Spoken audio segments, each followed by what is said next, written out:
Hi, this is Hans, the resident alpha male, and welcome to the Resonant State podcast. We are continuing our fascinating journey into the macabre world of hypnosis, psychotronic mind control, embedded hypnotic commands, programmed assassins, and just a bunch of weird dudes wearing loafers. Hanging out with their buddies like Clive. So, anyways, we're going to just dive into this document. I am joined, of course, by Mr. Sean McCann, host of Wake the Dead. I think that would that be zombie though if you wake the dead? Okay. Anyways, no zombies. Well, the people are zombies first. We're trying to make them normal Oh, again. okay. That's how it works over All right, dude. here. And Mr. William Ramsey, one of the most prolific and excellent researchers out there. And Sean is also just a great dude, and Thanks, man.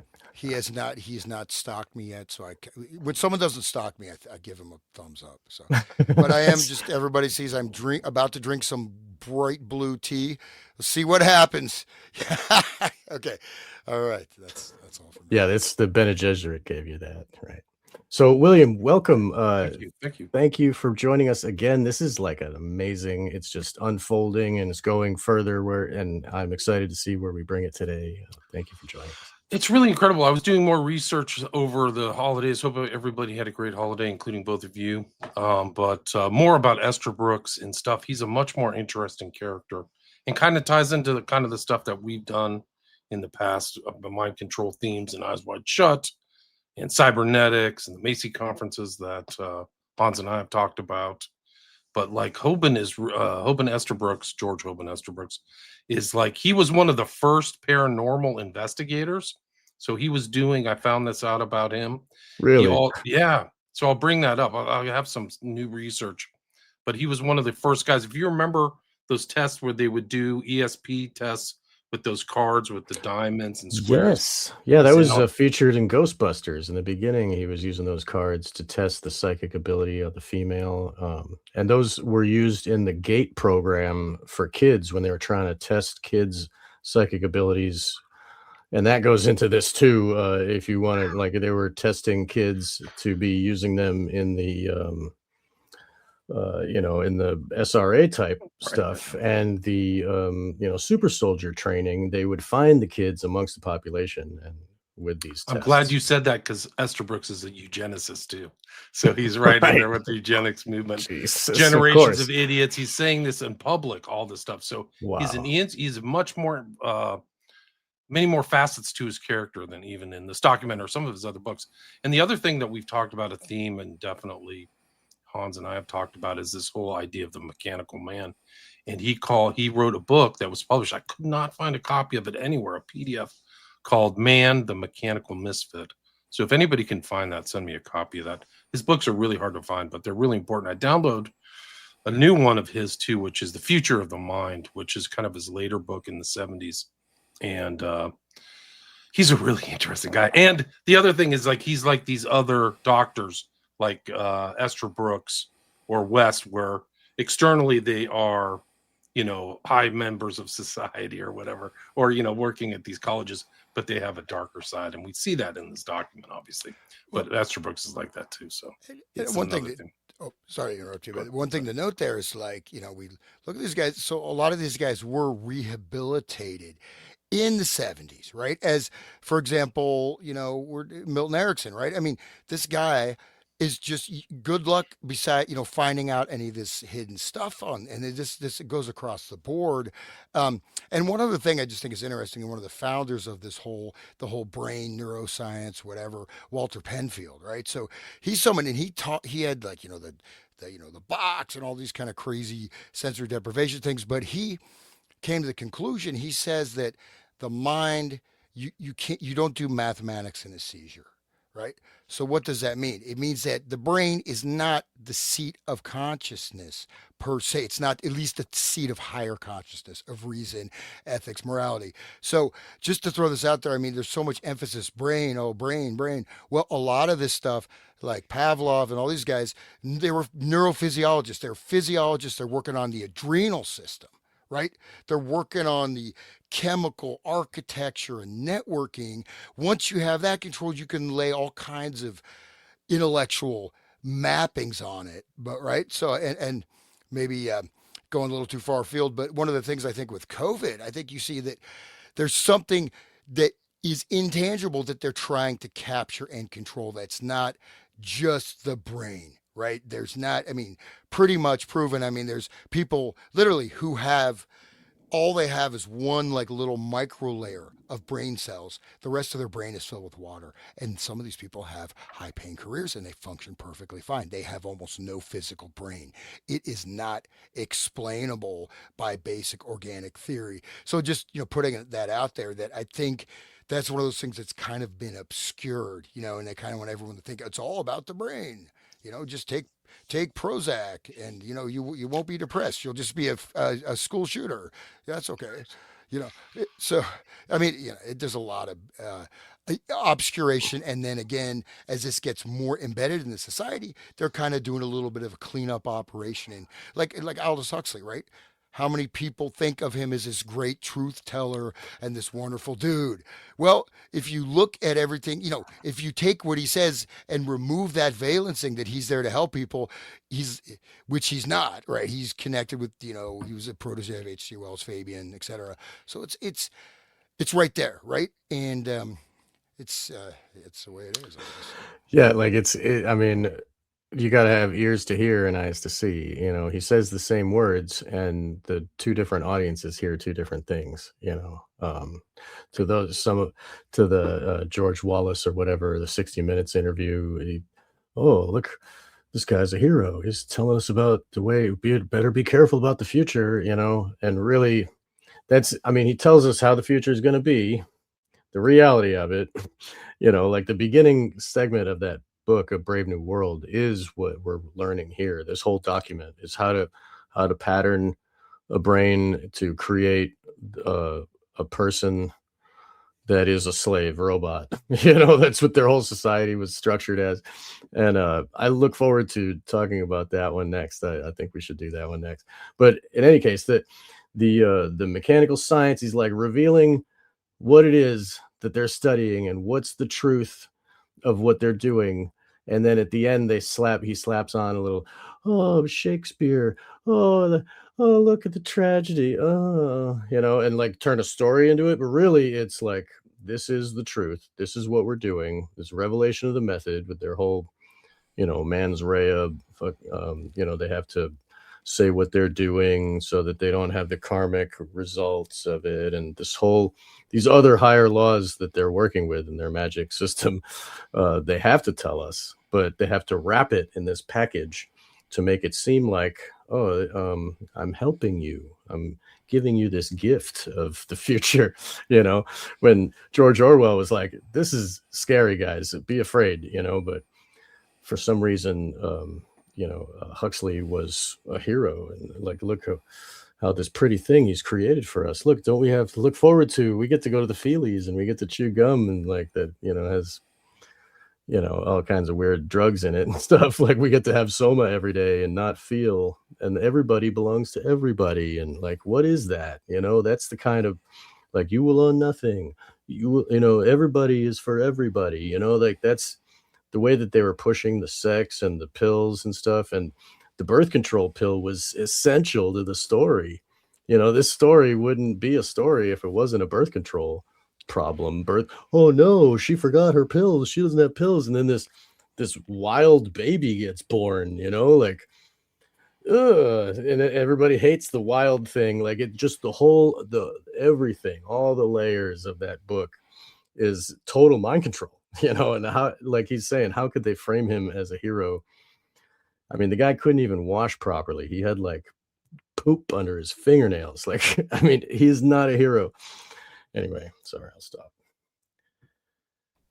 I got to calm down. I only had one coffee today. He might have lost his eyesight from inbreeding because his family tree was so inbred that it caused like degeneracy, or like he had inherited traits that weren't good, which plays into this. So one of you guys have the energy to read the blurb here for Esther Brooks's Man, the Mechanical Misfit? Can you read that? I would love to. Okay. And by the way, I've got comments, multiple comments that my mic has been too low.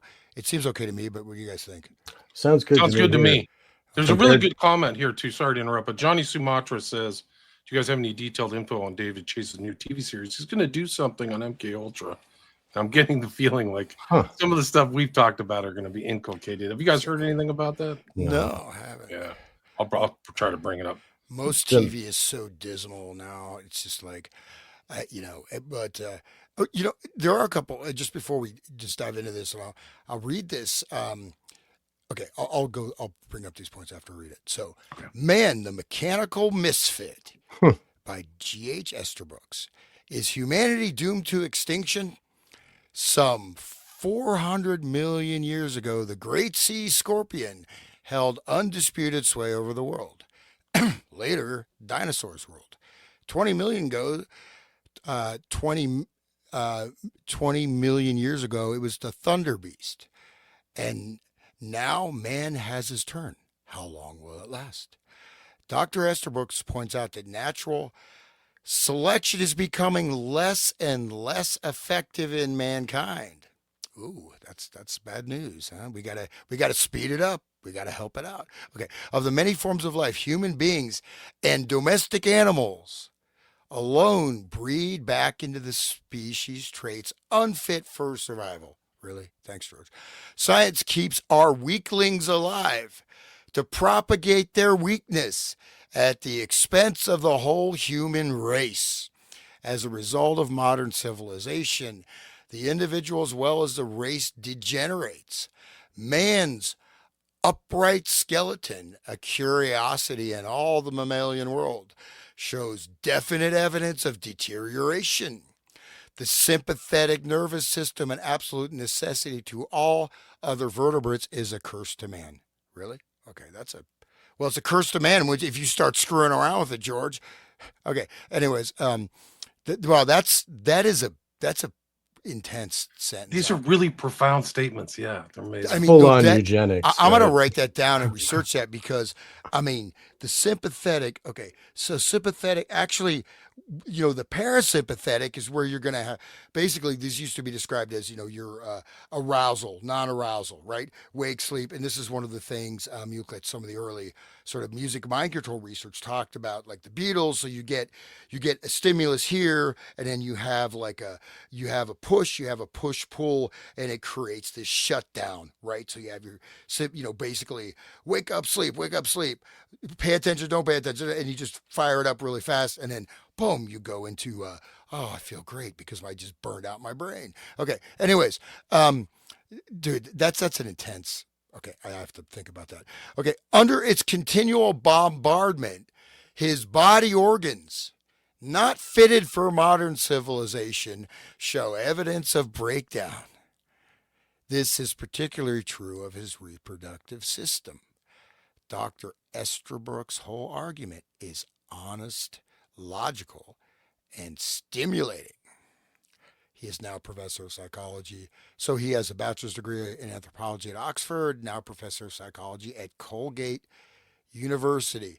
Wow, there's some really intense things in it. Just before I drop off on this, this ties directly into the points that I wanted to make before I start reading it, is that one thing really to bear in mind, number one, is that they are presenting models to us, whether it's Sigmund Freud, right, telling us how our brains work, how our psychology works, or this mechanical idea, or now putting this idea that the sympathetic nervous system doesn't work, or this or that, right? So they're programming in particular framing, and if you and it's like, and basically it's very easy to, once you've created sort of a box or a bubble around how you think you're supposed to operate as a human being, you can even look at books like where the way people are constantly basically talking to themselves, right? Like you don't need to do, it's called interject, right? If you're constantly doing interjects, you can't access higher levels of thinking, right? You're just saying, okay, I have to go. I hope I leave my zipper down. Well, or something. What about what about how the people, the psychiatrists think that, it's just a chemical imbalance. If we just give them more serotonin or less serotonin or use these uptake inhibitors, and, we just got to rebalance, and they don't even know what the proper balance is. There is no balance. There's no way to test, but it's just this myth that they impose. And then they can use that structure to tell people this is what you need. This is how it's done, right? Well, it's even worse than that. So, for example, in terms of the SSRIs, right, that was a hypothesis that was put Right. forward in the '60s.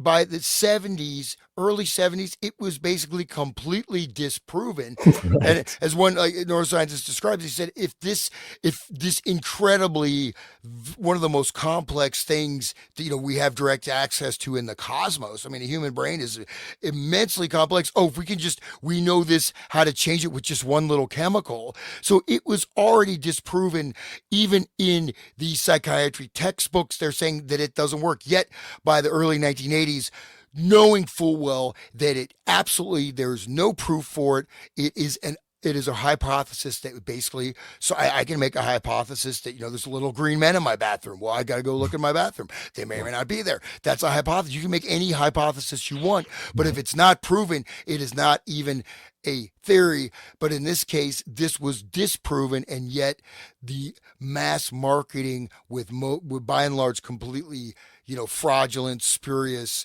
compromised testing was put into place by the early '80s. And look at the result of this. It literally does not only does it not work, it has tremendous, really profound side effects. All it does is damage, right? It's yeah. But they keep that even though it's false. The science keeps it around because it's effective. It works, Just like even though the masks don't, they know that the masks are harmful, make people wear masks, make them get more sick. But they're like, oh, wear a mask, wear two masks. Like they know it's everybody should know that it's not true, but they still work with it because it's effective for their mind control, right? For their the pitch of their what they're selling, right? Anyway, okay. Yeah. Sorry, we're kind of off the track here, but Really, just go ahead. it's it's this view that we've talked about with these guys. Just view they're Darwinists, they're materialists. They have a philosophy that's scientific, I would say, and this is what this guy's applying. It's weird too. Like this book, 1941. So it's literally this follows after we're at 1939. So this book drops at the same time all this other research and correspondence he's doing with Hoover and Erickson and some of these other people who show up. And then we haven't even gotten to William Bryan shows up, William Joseph Bryan, which is totally crazy that he's in this thing, which shows that FBI knew William Joseph Bryan, which I don't think was proven before this. William Joseph Bryan, for people who don't know, ties to Sirhan, and to all his stuff ties back to some of the stuff we talked about recently, which is automatic writing and things like that. So you're literally seeing like mind witch doctors or something like that, and these people Yeah. are all in on it. It's like crazy. It's so crazy. Wow. It's So supposed to there's be turned actual off. documentation between there's actual proof of this guy connected Sirhan to Sirhan connected to this document G.H. Estabrooks in 1939. Yes. Yeah. Wow. Yeah. Wait, we're gonna get there. No, but it's Can't even wait. crazier. Esther Brooks, also what I found out since our last episode 12, this is 13, is that he took credit for the lie detector test too. So the Oh, psychogalvanometer, this guy's very important, dude, to history. right. Esther Right. Brooks. I'll bring up some of these articles. You guys, let's get back to the document, I Yeah. guess. But Okay. I'm Do you gonna try mind? to set up I'm gonna try Go to ahead, set Hans. up a slideshow real quick, and I'll show you some of the Okay. articles that I Uh, found. Sweet. Do you mind if I just read this little thing I have? If you could share it, it's just on the sympathetic nervous system, because it's really important to clarify terminology and see what does someone actually mean, and not just take it. Oh, it's science, and he's a scientist. So I have that at the window, the share window. I can just read it. You don't have to bring it up, but it's right there. My window to share Trying to screen. do two different things. Oh, no worries. I'll just read it. No. So Let me get to it. Okay. So the sympathetic nervous system, SNS, is a key component of the autonomic nervous system, responsible for initiating the body's stress response, commonly known as a fight or flight response. This response prepares the body for immediate action during perceived threats by increasing heart rate, dilating pupils, constricting blood vessels, and redirecting blood flow to essential organs and muscles. It also stimulates the release of adrenaline, epinephrine, and noradrenaline, norepinephrine from the adrenal medulla, which amplifies these effects throughout the body. Beyond acute stress, the SNS plays a role in maintaining homeostasis. So, cybernetic term, basically, you want homeostasis is returning to balance, right? So you have a natural balanced state of the body. So homeostasis is a good thing, not a bad thing. Okay, during everyday activities such as exercise, eating, or regulating body temperature, it regulates a wide range of physiological processes, including blood glucose levels, diabetes, cardiac output, immune system functions, and body temperature. The SNS achieves this through precise connection between postganglionic neurons and target organs, including the heart, lungs, blood vessel, um, liver, kidneys, and digestive system. So we can just leave it there. But I just wanted to say that, well, yeah, it is responsible for stress. But I mean, if just without sympathetic nervous system, you're basically going to die. So, okay, leave it there. And that's the automatic stuff. So like when dude guy has his Erickson has his new wife moving her arm at the dinner table, it's affecting that kind of that part of the brain that's like behind her conscious will, right? So that the autonomic is like under your will. It's like what makes your heart run and shit. So they got stop. Sorry about the. I gotta stop swearing, but it's what makes your heart go and all that kind of thing. The stuff you don't think about your body, right? It would happen before a thought, right? It's a regular. It's also a regulatory balancing system. So you raise your heart rate during exercise. Your heart rate lowers. Adjusts for like temperature, this and that. Yeah, it sort of regulates. It keeps the body, you could say, in a state, ideally in a state of well-being. Now the stress, the fight or flight. And I've talked about this. Sean, do not tell me to go hide in my bathtub, dude. I love telling you that. I'm sorry. No, I won't. I promise. I don't like it. It makes me sad. Well, now that you said that, I'm going to have to. I'm a victim. I'm a victim. Right. I need a safe space. I'll cry for I need to wear a pointed hat. But anyways, the thing is that your brain is important. I mean, you have to have recognition, and you're receiving direct inputs from the body. That's how someone say it works in, you people have intuition. If you're in the military, you get like a third sense that someone's about to shoot at you, right? Even it's been proven. Feeling, right? Yeah. Or when it's been proven, if someone is being watched on a surveillance camera, they will notice, even though there's no way they can technically notice that this is your, so when you have control over this and then you put in a cognitive framing, so the cognitive framing will also generate, like, if trigger it. Right. If people don't like me at school, I'm gonna die because I'm not loved. And then that's how you inculcate this stress response. Right. And then the cortisol starts damaging the brain, and all your blood flow, is basically like, it's just going for emergency measures. And so it's starving your other organs. It's also starving your brain, and it's reducing your functioning. This is what doom scrolling is doing voluntarily. So like that's also like after Grok the Clown gets his legs broken, he's not going to be thinking cognitively. He's going to be, acting out of, fight or flight, basically. Right. I mean, that's because that constant torture keeps us in that state of constant, Let's go back to the document. Sorry, guys. Okay, go ahead, William. We're out. It's up to you. William, take over. You guys start reading. Like, we're at page it's my 260. So that's April 20th, 1939. All right. If somebody wants to take it from there, I'm just putting together a slideshow. I'll take it. Dear Dr. Estabrooks, thank you for your letter of April 20th, 1939. I will have the information concerning regression by means of hypnotic suggestion retained in the Bureau's file on this general subject for possible future reference in this connection. I am making a note of the work of Mr. G.R. Hopper in this file. Let me again thank you for keeping me advised in these matters. I remember last time it seemed like the other operators were saying, this guy Estabrooks is trying to take over everything and he's trying to be in charge of everything. And here he kept saying, thank you for keeping me part of this, because it seemed like they were trying to push him out. So again, he's thanking for continually being a part of this operation. That's funny. But Why did you find this one significant? Because of the because of the mention of G.R. Hopper? No, this is where we left off, bro. Okay, I Let's see. go to the next one is Dear Mr. Hoover from Esterbrook's, right? I've got Talking that. about Yep. that, yeah. I'll keep going. Dear Mr. Hoover, just another idea which I frankly cannot evaluate myself. I have been very much interested of late in certain work done by the Russian and French psychologists. This work runs along a line of causing a regression by means of hypnotic suggestion. In other words, they suggest to be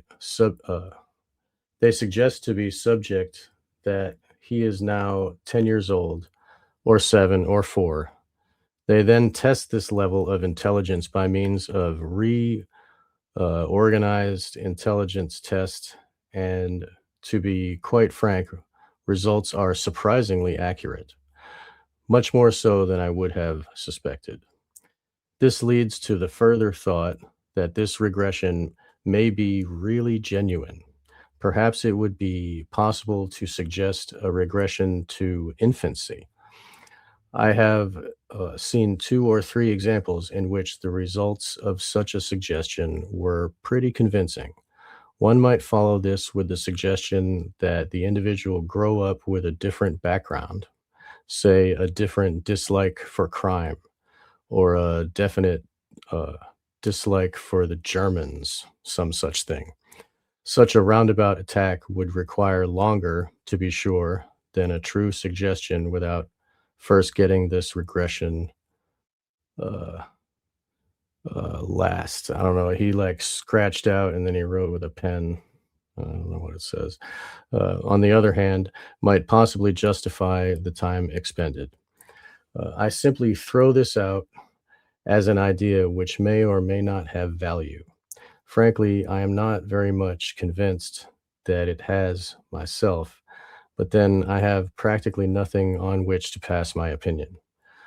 By the way, I wish you would note the name of one of my assistants, hers uh, here, who is extremely capable and who is highly intelligent at the same time. As a matter of fact, he has succeeded in doing many of my own experiments better than I have, and more than once completely deceived me with his results.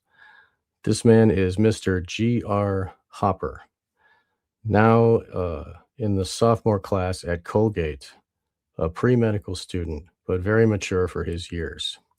Cordially yours, Esther Brooks. I did a Google search on G.R. Hopper. I could not find anything about this specific guy. Huh. I mean, nothing. I mean, maybe out there, maybe someone else can find it. I did all various search terms, etc. So I don't know if he just If he was an academic, you'd be able to find him, right? like the guy who's hypnotizing people at the that company. He sent that email. He's got Oh, right. remote viewing or whatever. But but just think about the regression. This is where we can see how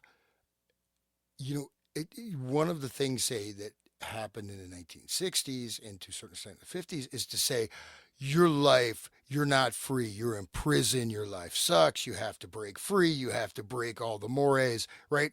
Or else even they did it for a lot of the small towns. If you don't go to Hollywood and become a star or just whatever, you're nothing. Leave this life behind, da da da.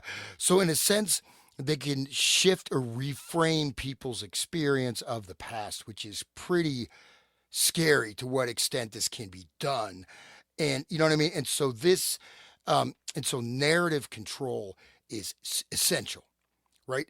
Narrative control is essential because in a sense we live in narrative structures is creates the overall formal structuring of all the events past present future, what we're capable of, what we're not. it is very, of course, it can be changed, it's fluid, flexible. Most of the time, it's completely unconscious. But in a sense, if you even interject certain streams, which can be done through movies, right? It even be done to a child identifying with a character in a movie or identifying with a situation, or people that watch sitcoms, right? I remember when I was in high school, man, it was just like a bunch of friggin' zombies just repeating, oh, did you see this TV show? Da da da da. Just repeating lines over and over again. Of course, I hung out with thespians and stuff, so maybe it was my fault.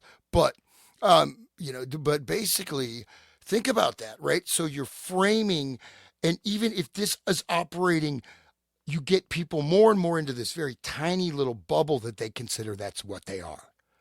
That's what they are. And they have to defend that at all costs. And the doctor will tell you, oh, you're depressed, so you need to take a medicine. Well, what does that mean? Like, I always get into this because as soon as you take on the narrative as a victim, you are you are trapped. No matter how much power you think you have as a victim, you until you move out of that, you are a victim. And but you're a victim of your own idiocy. And but and so it's this reverse negative valencing where I'm a victim. I'm a victim, man. I'm a victim. I'm victimized by Sean. He said I should hide my bathtub. Dude, it's Blame it rough. on Sean. Just blame it on Sean. Blame it on Sean. Yeah. But people don't know I had a campaign to basically blame every single thing on Sean. It worked for a little bit, I'm sure. It worked for me. I don't know if it worked for anybody else. That's all that matters. But yeah, but really, like the world. I mean, everything, the way that our brains think, we think of the future and the past and the now, everything in words, and we structure our reality in words. And if they can influence all that, you know what I mean? Of course, that's why they spend so much money on the Hollywood and all the music and all that crap. You're right. Like it is, the narrative is what's most important, really. Like when we look back at 9/11, like some people believe that the floors came down like a pancake on one on top of the other, and the kerosene melted steel, and they just believe that that's what happened. That's what I remember, and to me, I was like, that's not true. I'm seeing it with my own eyes, but so that the narrative framed it for them in that way. Like somebody thinks people think Charlie Kirk was shot with a 30-06. Yeah, that exactly. I'm that beyond gunfire. There's some very high-tech weaponry used there. Yeah, but it's happened. This series started before Kirk got assassinated. So if you want to talk about like application of mind control, that whole Charlie Kirk thing was an expression like 9/11 of some kind of high-tech weaponry. We don't know. It's not a gunshot. There's no spatter. It's actually a perfect. The Kirk assassination is a perfect test for not a gunshot because he's literally sitting in front of a huge white tarp. So like anything, there would have been just at least one spatter of blood. Yeah, and everybody's got their cameras recording. It's like right in front of everybody. And Sean, look at how many people have just repeated that trope.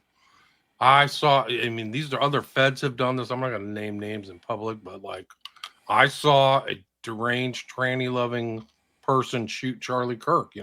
This is like the repetitive nature. Right. Shot, pancake. Yep. Safe and effective. You got to catapult the propaganda, as George W. used to say, right? Well, the thing is, so you could say there's lexical thinking, there's also symbolic thinking, and there's direct sensation, non-modified. Very few people have access to that anymore.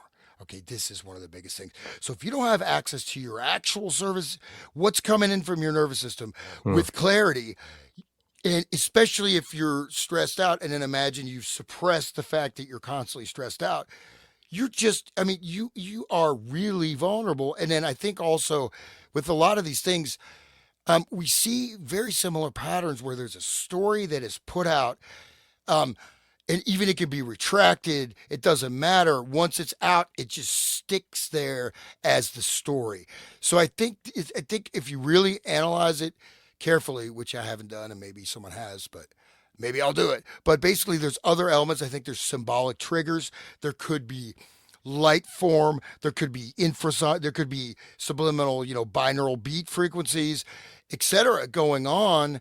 And especially then you have the fact is you have, whether we're going to call it egregorical consciousness or group mind or, flocking, swarming, all these animal behaviors have been studied as they apply to human beings. You create a swarm, right?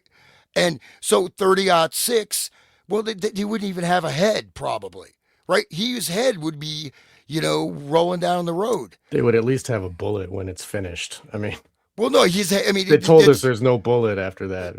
Come on. that's a powerful gun, man.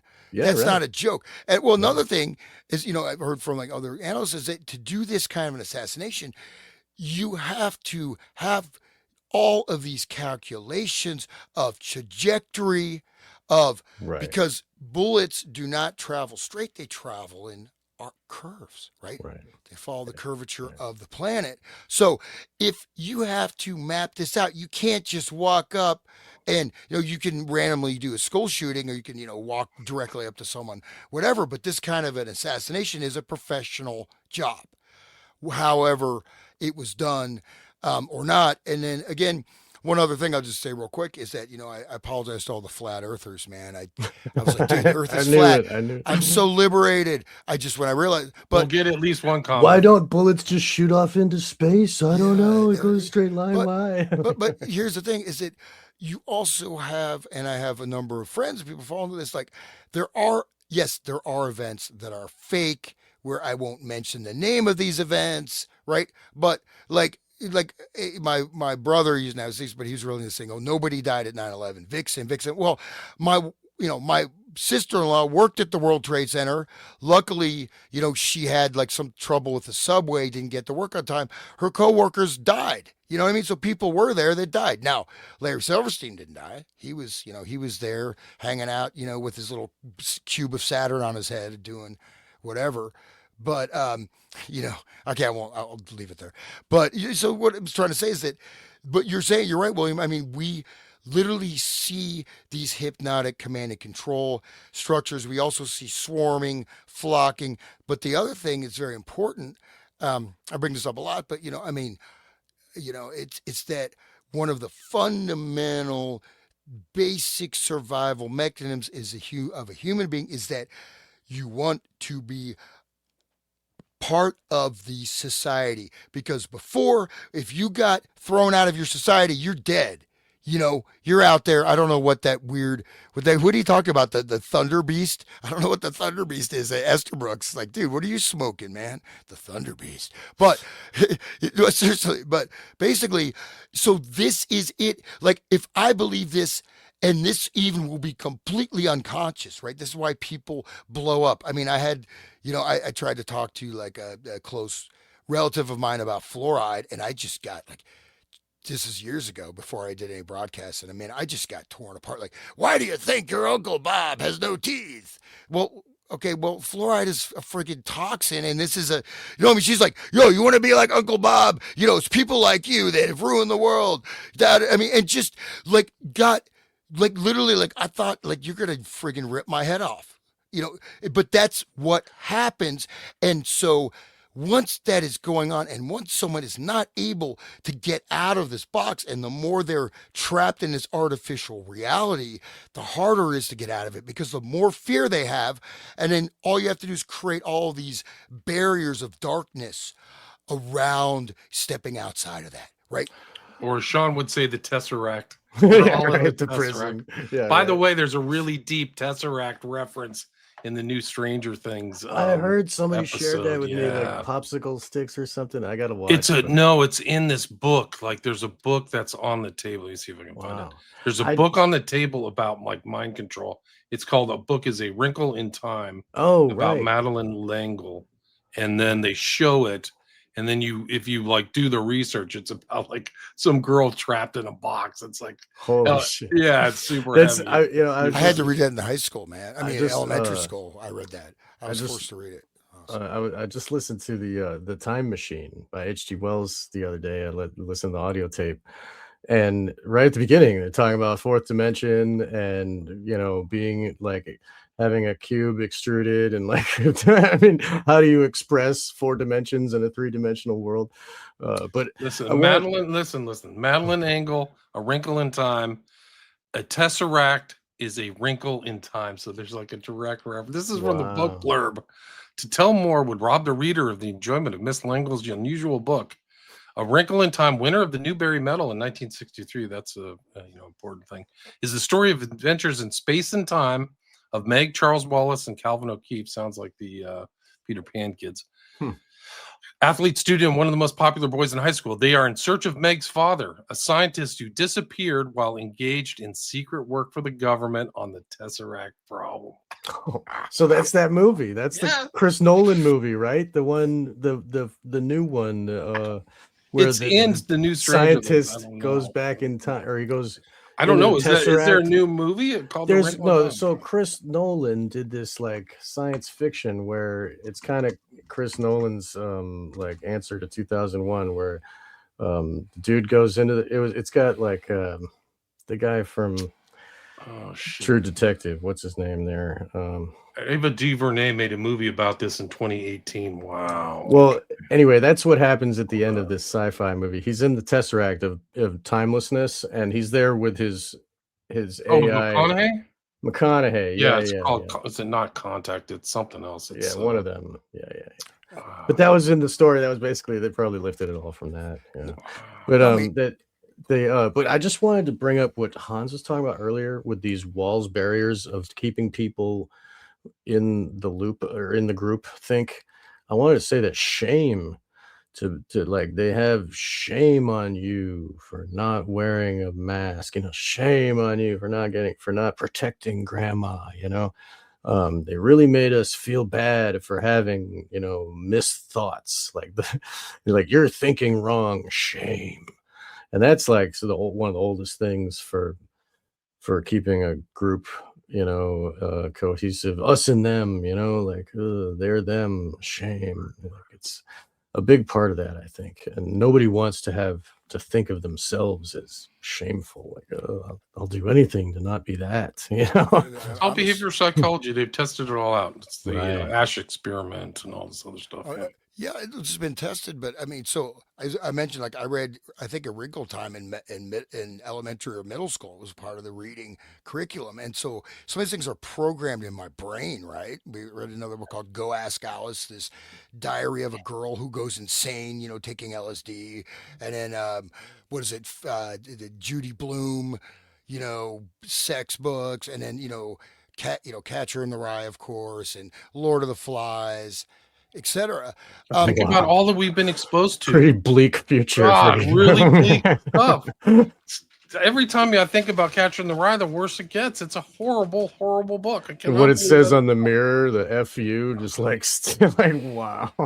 Well, and this is the other thing is that, if so self-esteem, right? So this is, I don't want to tell my story about the paper plate, conditioning, torment conditioning in Lewisburg, Pennsylvania, where it's bad. Where That's a bad we had story, to, I'll say the story, probably said it a dozen times, but it's just interesting. So for about a couple months at school, every day we had to wear a paper plate that says I lack, which means I am loving and capable.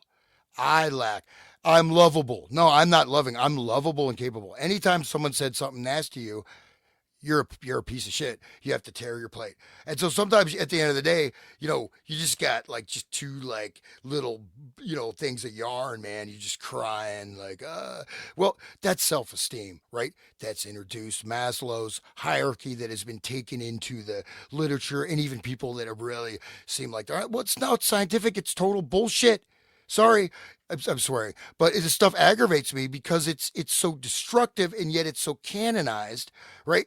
The peak of human experience is not a friggin' orgasm. I mean, maybe I haven't had the right orgasm, but you got to circumcise yourself in a bathtub, not hide there. You got to hang yourself by your nuts. but hold on, this is news to me. What are you talking about? I'm making a joke. I think he's talking about. I was saying Kinsey. I was like, he was saying, or because Kinsey says the orgasm is the best, and then, but Right. you're not having the right kind of orgasm. We'll take Yeah. Kinsey's advice. He'll tell you to hang yourself by your nuts. But so Yeah, but if you guys want to hear a good show, do the show that Sean and I did about Kinsey. Was it all three of us? Or was Oh it just yeah, me you and were Michelle? there. Yeah, we Yeah, were so we we did were that. invited to with Nick at the Cult Rejects. I think it was all four Yeah, of we us did at a a time. Kinsey show. Yeah, that was a good one. Yeah, but just one last thing to say. So, just interesting though, just to kind of bring it forward again, real quick. So again, self-esteem. What does it mean?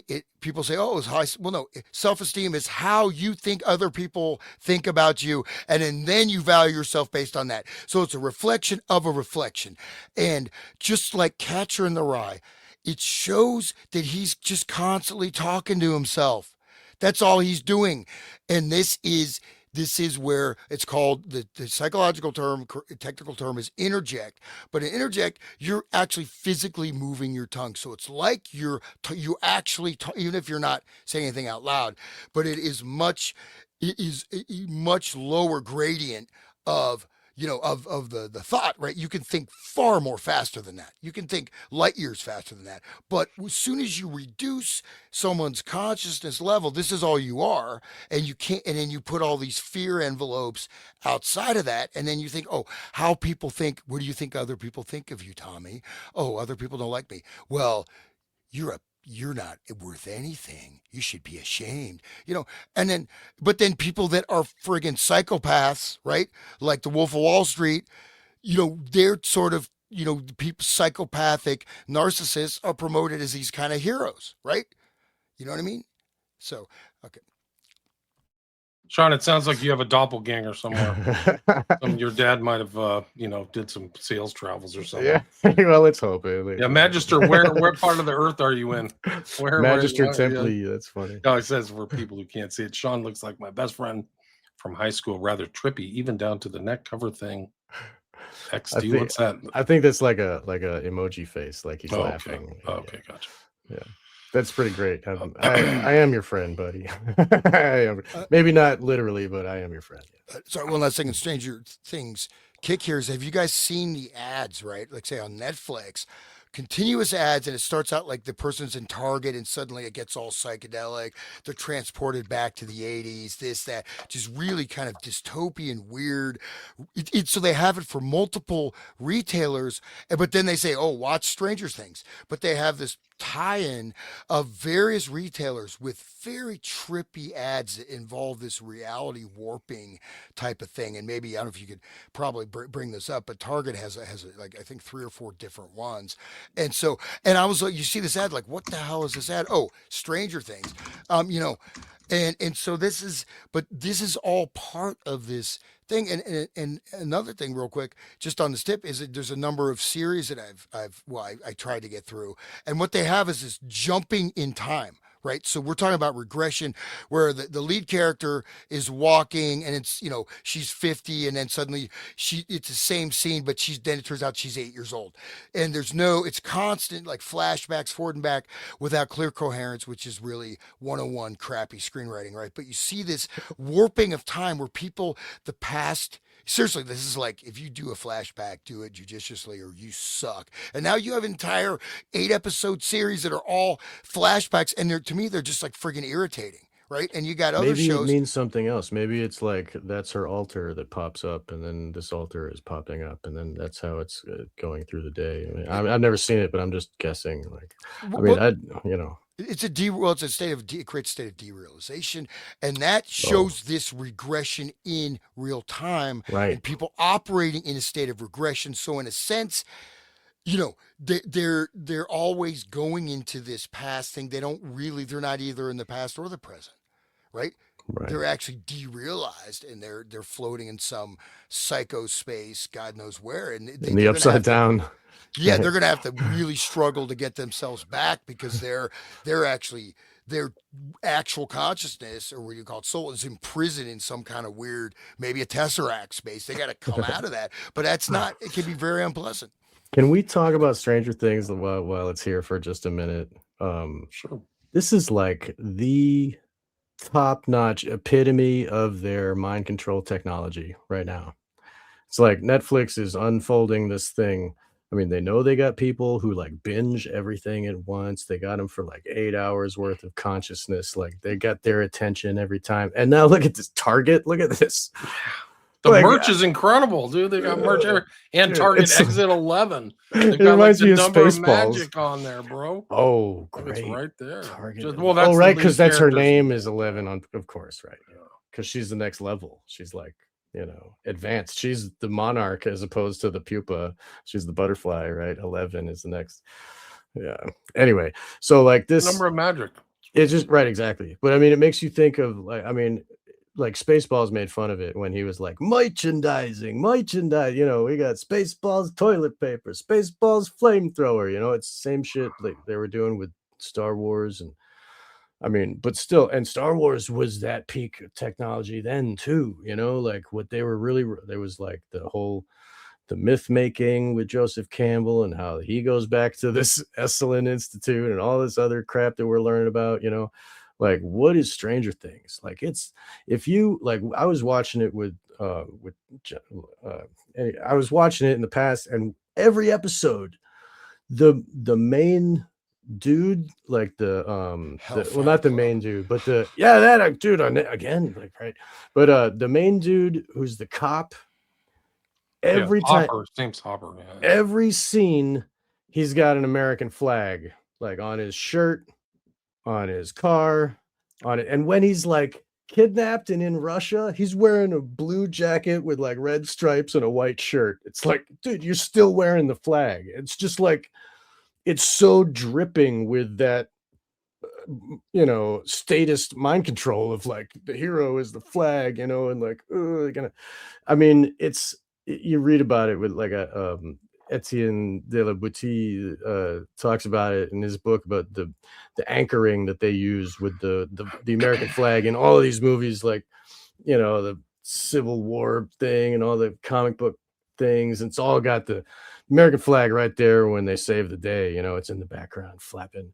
And that's just one little piece, you know, and Stranger Things is dripping with that, you know, like what else are they, you know, they're just loading the whole thing. And if we really went and looked at it, I'm sure it would be like a smorgasbord of not only magic stuff and mind control stuff and MK Ultra stuff. Like it's just,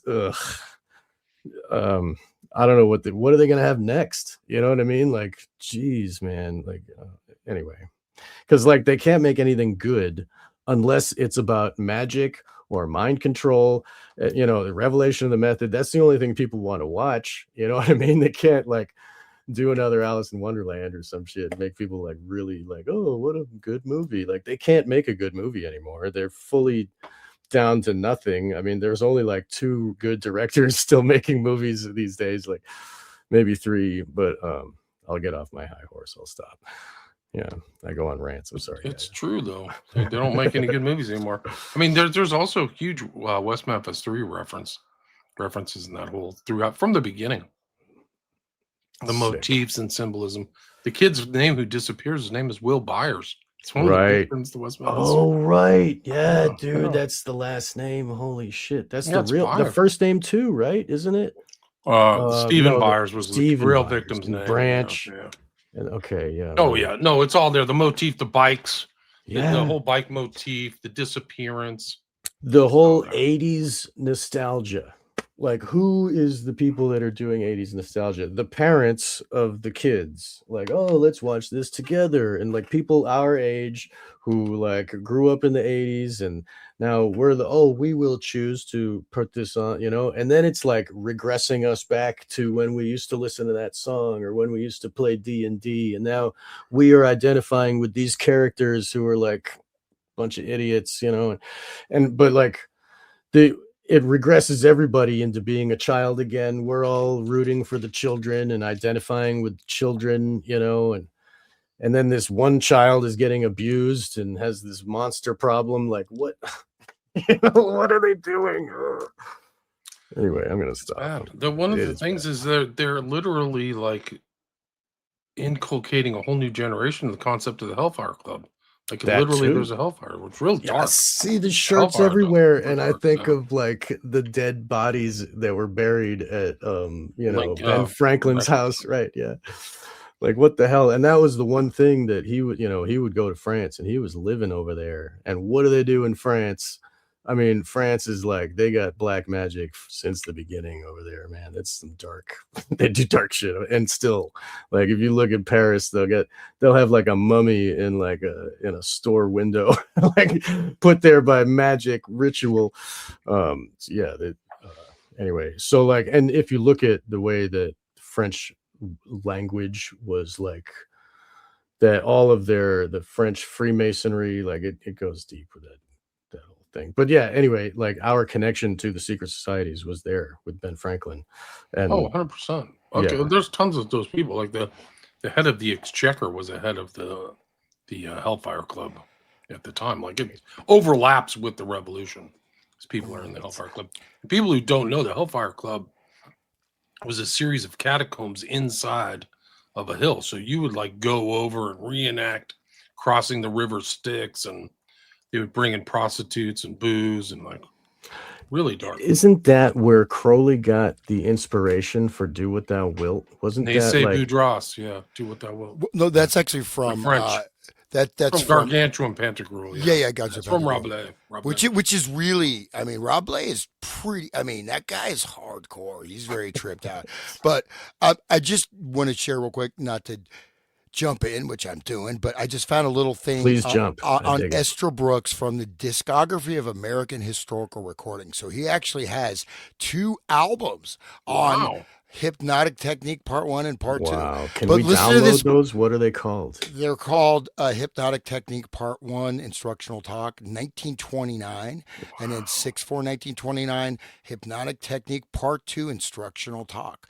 But let me read this bio on this website. Okay, and this is a link. Can you put the link in the private chat? Yeah, I will. So this bio, check out this bio, guys. So George Hoban Estabrooks, December 16th, 1895 to December 30th, 1973, was a Canadian-American psychologist and an authority on hypnosis during World War II. He was a Harvard University graduate, a Rhodes Scholar, and chairman of Department of Psychology at Colgate University. He claimed to have used hypnosis to help spies have split personalities, to not actually know they were spies in case of capture. He stated it was easy to create and easy to cure using hypnosis. He joined the 1st Canadian Division in his teens, and by age of 19 became the youngest commissioned officer. Later in life, he became a 32nd degree Knights Templar Mason. Wow. And wrote various articles, including books, The Future of the Human Mind, Hypnotism, Spiritism, and Man, The Mechanical Misfit. Estabrooks did experiments on children.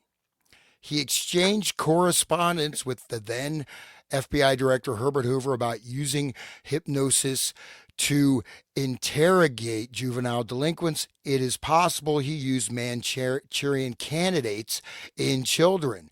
Jane Roberts revealed in an interview with the Village Voice that Dr. Instream in the Seth material was in fact Estabrooks. Oh, whoa. Can you say that one more time? Jane Roberts revealed in an interview with the Village Voice that Dr. Instream in the Seth material was in fact Estabrooks. Do you know what that means? Yeah, no, tell me, dude. I know. Please tell us. That means Seth is like this discarnate entity. Yeah, he's like a channel. In New Age, like he's a channeled entity.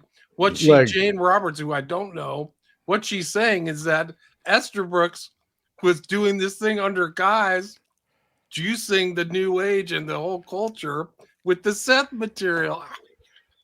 So she wrote the Seth books. And she said, Doctor. That's what she said. It's supposed to be channeled material. So it turns out it was Estabrooks. Whoa. Wow. No, guys, that is so huge. That's a whole nother show. Okay. That's really Estabrooks. We have to go verify all that stuff. Wow. That means that they just juiced the whole New Age all the way through Course in Miracles and Esalen and all this stuff. It's all effing fake. Yeah. Wow. That's what Passio was saying. All the Satanists were like, just wait till you see the New Age, right? Yeah. Wow. It's all fake. Wow. And he's freaking Seth. Dude, Seth. I mean, and I do Funny, know. I mean, Seth Seth. was one of the big, like. I mean, there was like It's like one of huge these big cults. channel things. It's like Ramtha or something like that. But If you that's remember the Ramtha, that's the these entities from other things. Seth is one of them. Seth is like Set of the Egypt, right? And then the line of Set is how Jesus is the line of Seth, that whole thing. And Seth had like a donkey head, right? In Egypt. Anyway, that's some other stuff, I No, guess. this is just a whole another avenue of research. All right, This guy's I'm way talking about more other stuff. important. He's way more important than anybody you ever realized. Well, yeah, and I just, you know, and just where is that from? What website is that from? I just, it's in the private chat. I sent you the link. Yeah. Yeah. So I want to check out this albums. I was just adp.library.ussb.edu. But you know, like the Course in Miracles, you know, I'm not, you know, I'm not ashamed, or maybe I should be really ashamed of my aunt, who's a wonderful lady. I doubt she'll hear the show, but she was like way into Course in Miracles. I was 18, man, and she like, read this will change your life, and I did the whole damn thing, and I'm still picking out some of that stuff from my brain, man. It's some of that stuff got embedded, dude. I'm like, that is so. I still remember, like, lesson 1: nothing I see means anything. I attack. And then lesson 2: nothing is real except what I have given it. And number 3: my attack thoughts are creating people attacking me. No, the fact is that you're being mind controlled by this book that was so well researched, and millions of people, and like Marion Ferguson, right? Marion Ferguson, Williamson. Marion Williamson, like she came out there, you know, Return to Love, and she's like a big Course in Miracles, you know, para guru, you know, and she's like a massive multimillionaire, all based on A Course in Miracles. And it turns out that this was done during a MK Ultra operation with this.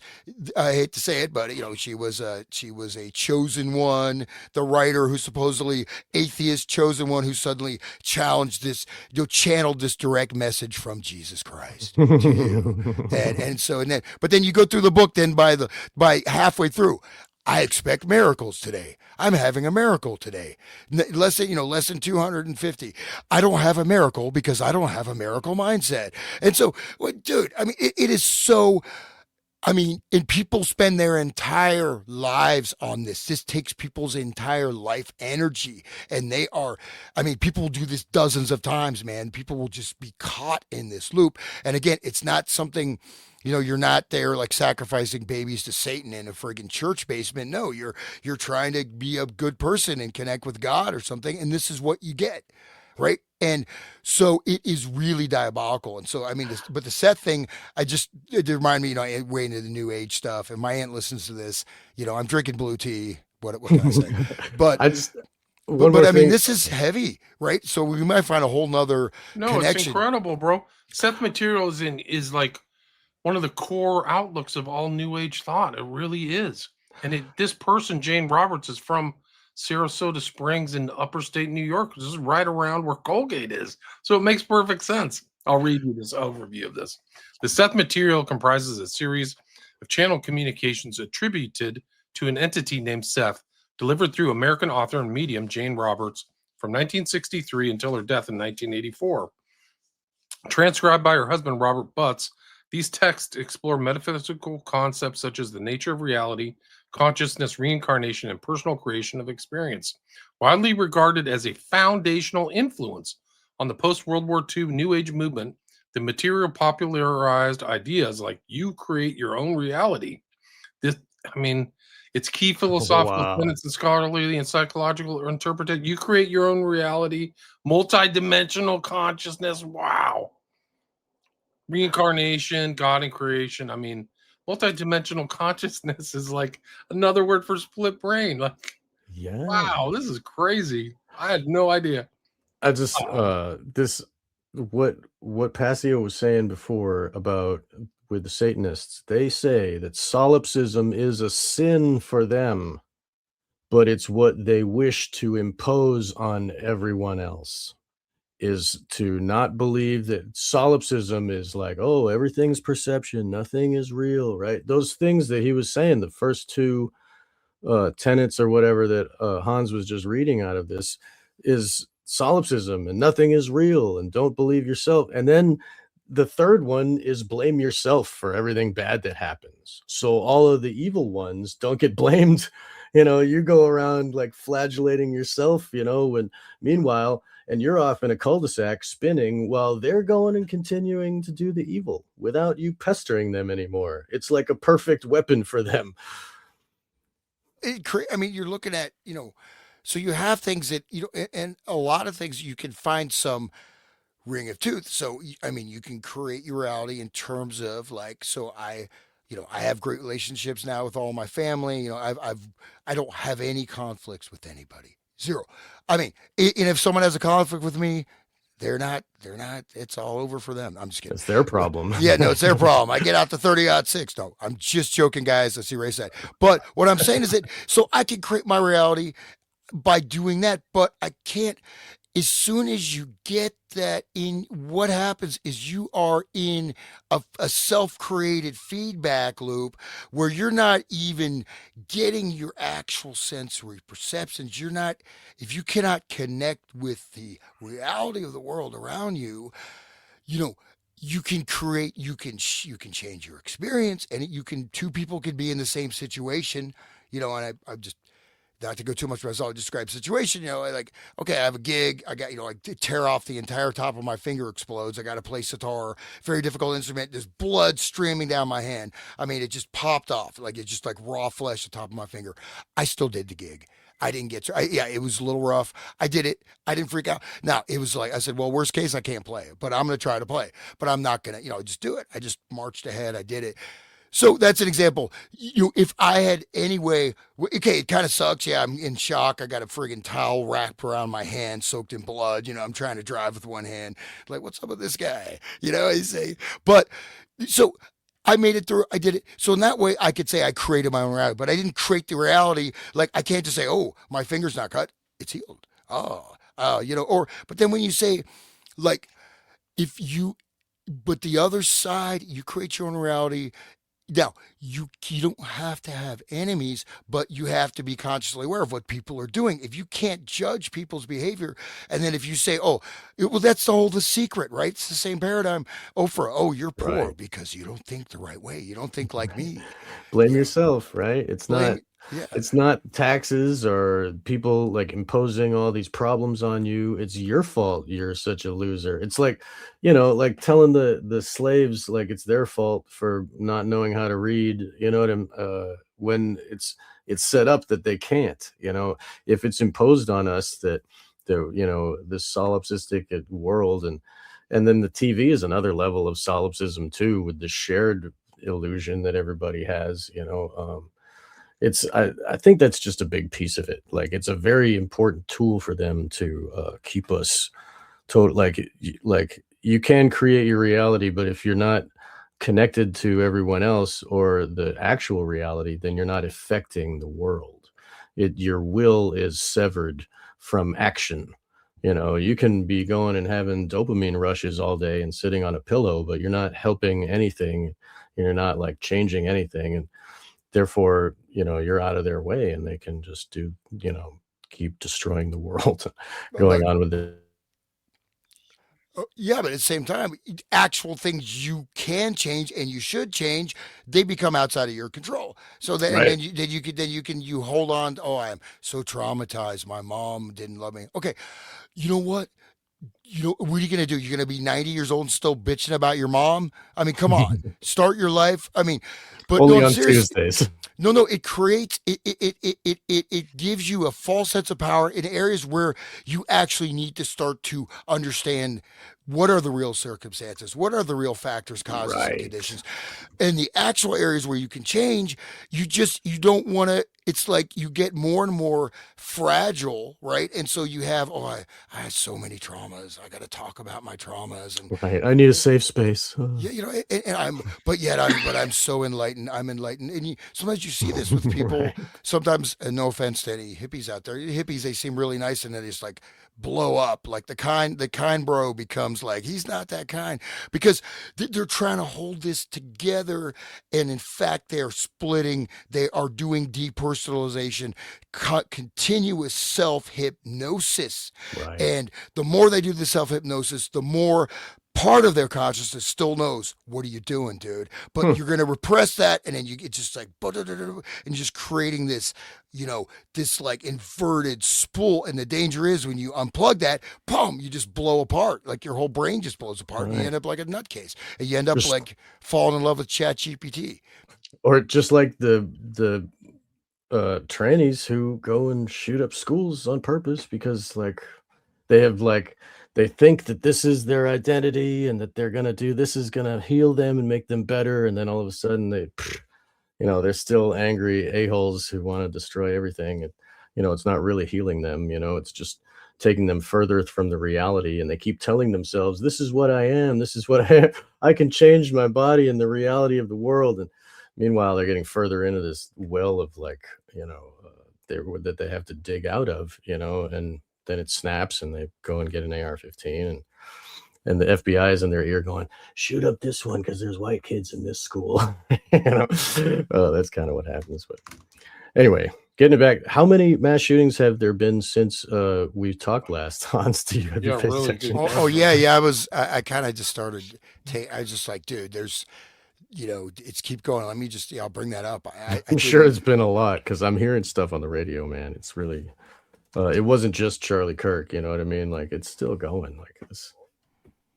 Okay. So, we are up at 481 mass shootings. And so we have mass shootings 1228, Fort Lauderdale, Florida, 1228, Chicago, Illinois, 1226, Washington, D.C., 1226, San Jose, California. Let me see. It's if I can go back earlier. So it's okay. 1226, Wallace, Idaho. 1226 San Jose, California, 1225 Lancaster, California, 1224 Aurora, Colorado. Heard of that place. 1224 Again? Greenwood, Mississippi. 1224 Chicago, Illinois. 1223 Albany, Georgia. 1220 Oakland, California. When was I forgot our last show? 1220 Jacksonville, Florida. 1219 Rochester, New York. 1215 Baltimore, Maryland. 1214 Cleveland, Ohio. I don't know if you know about that. At 1214. Okay, so that's up to the 14th. There's four on 1214. Again, most of these, they're all only in local news. They're not national. Nobody knows about this stuff. I mean, unless you follow the mass shooting tracker website, you don't know. You know what I mean? So Right. it's not. But this is a real epidemic, man. This is like. I mean, so we're not as bad as I think the highest number ever was 783 in 2023. But it's still, I mean, that's 481. And again, there were no, I mean, there was like one mass shooting between Sandy Hook and Columbine, or like two. I mean, there's almost none for like almost however what a decade or something. Right. So just from 2000, what was it? I forget what I said. The date it just blew up. Is that 2000? Was it 23.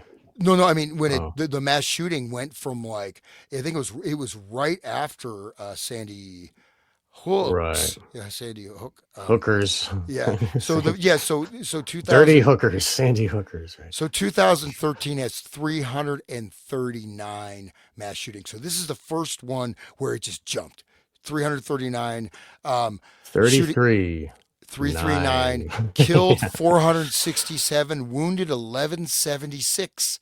Wow, there we got 213s, 1113. If it was 1177, the magicians would have been really happy. Yeah, and then Yeah. then 2014 325, and then 2015 371, 16 481, 17 is 434, killed 601, wounded 1993. Uh, Hmm. and wounded could be seriously wounded, right?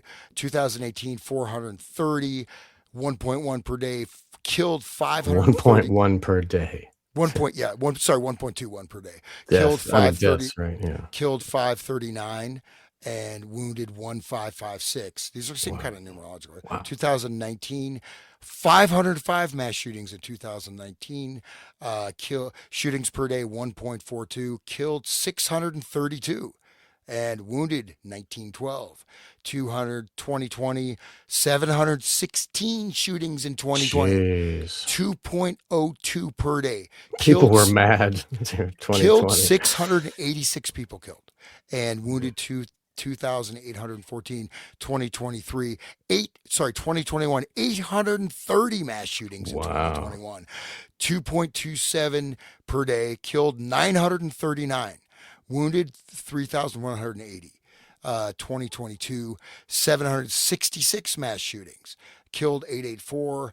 Wounded 3,008. 2023 sorry, I guess 2020, what was it? 2021 is actually the highest year at Yeah. 840. So That's anyways, when people were they all had to wear a mask and stay indoors. No so wonder. 2023, 759, 963 people killed, 2,974 wounded, Jeez. 2.14 per day. So 2.14 per day. And then 2024, 576 mass shootings, killed 697, wounded 2,371. Um, and it says additional victims may have refused medical treatment. One of those, So they didn't get counted, right? Adams County, Colorado, wounded victims may have refused medical treatment. That seems kind of weird, but anyways, I'll leave it there on the mass shooting thing. You guys asked, so. But I mean, like, it just goes to show, like, that is the new narrative. That's what happens now, right? That's people now. Everybody, when they talk about it, they say, "Oh, killing kids at a school." It just happens. That's just what. Oh, what are we gonna do? Let's go kill kids at a school. Like the female shooter who dressed up like a male or whatever in Nashville. Like, she had no ties to that school. She just went there because, like, whatever. She was thinking about going to her own school. She's thinking, and then they all think about, like, oh, Dylan and the other one, they're heroes, and they put them on a pedestal, and, like, oh, they really did something, and that whole, like, lionization of those deviant minds, like they're the hero, like, and other deviant minds look at them, as examples, and it just kind of compounds. The more that happens, the more it goes, and now it's like parents just assume that's, and all the teachers are like, they're going through drills and stuff, and the regular schools everywhere are going through drills. So, like, even if there isn't a mass shooting, the kids have to go through a drill, just like a fire drill, to, like, prepare them, and it gets their mind ready for this is how it happens, and then you got the David Hogg, and he's in the news, and he's like, I was there when they started shooting. I mean, like, this narrative is put in at all levels. Like, they even have to go and act out and hide under the tables and stuff. The same thing they were doing with the bomb in the 40s, just hide under your table. It Getting all happened the when I kids. was a kid, man. Right. They would do nuclear bomb things in the 70s. There's no Duck question. and cover. Right. Duck and cover. They remember the songs Duck and Cover. It's really going to save you. Your desk is going to save you from a nuclear blast. But I mean, it gets them activated. It activates their body. It gets their mind thinking about it, gets them moving their body. And it's like really imprinting on them because of the actions that they have to go through. Just like what Hans had to deal with the eye lack and the plate, like literally lacking pieces of plate that were torn off. Like, it's, yeah. And, it's the way the many vectors of input of this narrative is going full on, so that now people just think this is what you do. Just like people used to think, oh, if I was angry, I go in the streets and yell with my sign, and all the people will get together and we all have a good time. Now they're like, I'll go on a train with a knife and stab people dressed as the Joker, and then wait around for the cops to get me. Like, who gave them that idea? Like, where does that come from? And this here, like, it starts with these documents, really. I mean, we're getting to the bottom of it the more we look. Yeah, just one thing about most of the mass shootings, right? So I mean, not that I'm a fan of ISIS. I'm certainly not. I'm not a fan of Oh, them, but ISIS is great, dude. I saw them open up for Tool. oh yeah, Those guys are great. ISIS. Yeah, no, the terrorist organization named after the pagan Babylonian goddess. No, I'm Yeah, talking about the metal band. I know. Yeah, but no, what I'm saying is that, however, whatever, at least okay, terrorism does not work as a political strategy, but at least they have some type of a goal in mind, or there's something. This is purely nihilistic. You're just causing Right. random people suffering for what? I mean, it's absolute nihilism. And what do you accomplish? What are you going to accomplish by this? You're going to get killed, and you're going to destroy other people's lives, and you destroy all extended family. You're going to create so much tragedy. So get ready to be reborn in the hell realm, man. But I mean, there's no, it doesn't, like, even if, so I'm really unhappy. So I'm going to go kill a bunch of people. And then what? I'm going to be happy just killing random people. There's no meaning or purpose. It is a purely nihilistic act of, maybe it's pure evil. I mean, maybe it's beyond Yeah. evil. I don't know. Yeah. I would say so. Just go back to the Black Awakening stuff. Right. William, do you want to dive in with your material side? We kind of Well, I've got these newspaper stuff. So these are like some interesting articles about Estabrooks, but it Great. just shows his kind of like eugenicist ideas and a spiritist stuff that leads up to the Seth materials. I was reading here, like he literally was in conversation. This Seth person is like the foundational thing for the new age, and he's like hypnotizing the subject. Her name was, I think, mentioned in that article that you had. It was Jane Roberts. Yeah. Right. And she admitted it was him. That's funny. And that was early extreme, too. yeah. Right. Yeah, I mean, 63. But 65. Hoban died in 73. But I mean, the Seth stuff was like foundational, right? There wasn't a new age. It basically created the new age to a certain degree. I think it was. They keep saying like it was like some of the core documents. The lady Jane Roberts went to a hypnosis symposium at Oswego State University College in July '65, where they met Estabrooks, coordinator of the event. He expressed interest in testing Seth's abilities scientifically. Starting in September 1965, on Monday and Wednesday nights at 10 p.m., Estabrooks would select and concentrate on a specific object, sometimes a location in his office or home, away from Elmira, New York, where Jane and Rob lived. During regular Seth sessions, or usually twice weekly, Seth would provide impressions remotely. They ran approximately 76 tests from session 189 to session 272. The purpose was to demonstrate clairvoyance under controlled conditions with no prior knowledge on Jane's part. Dr. Estabrooks emphasized rigorous methodology to avoid common pitfalls in ESP research. And it's all mentioned in her book, The Seth Material from 1970. Well, dude, what's wild is I glanced through his complete bibliography, right?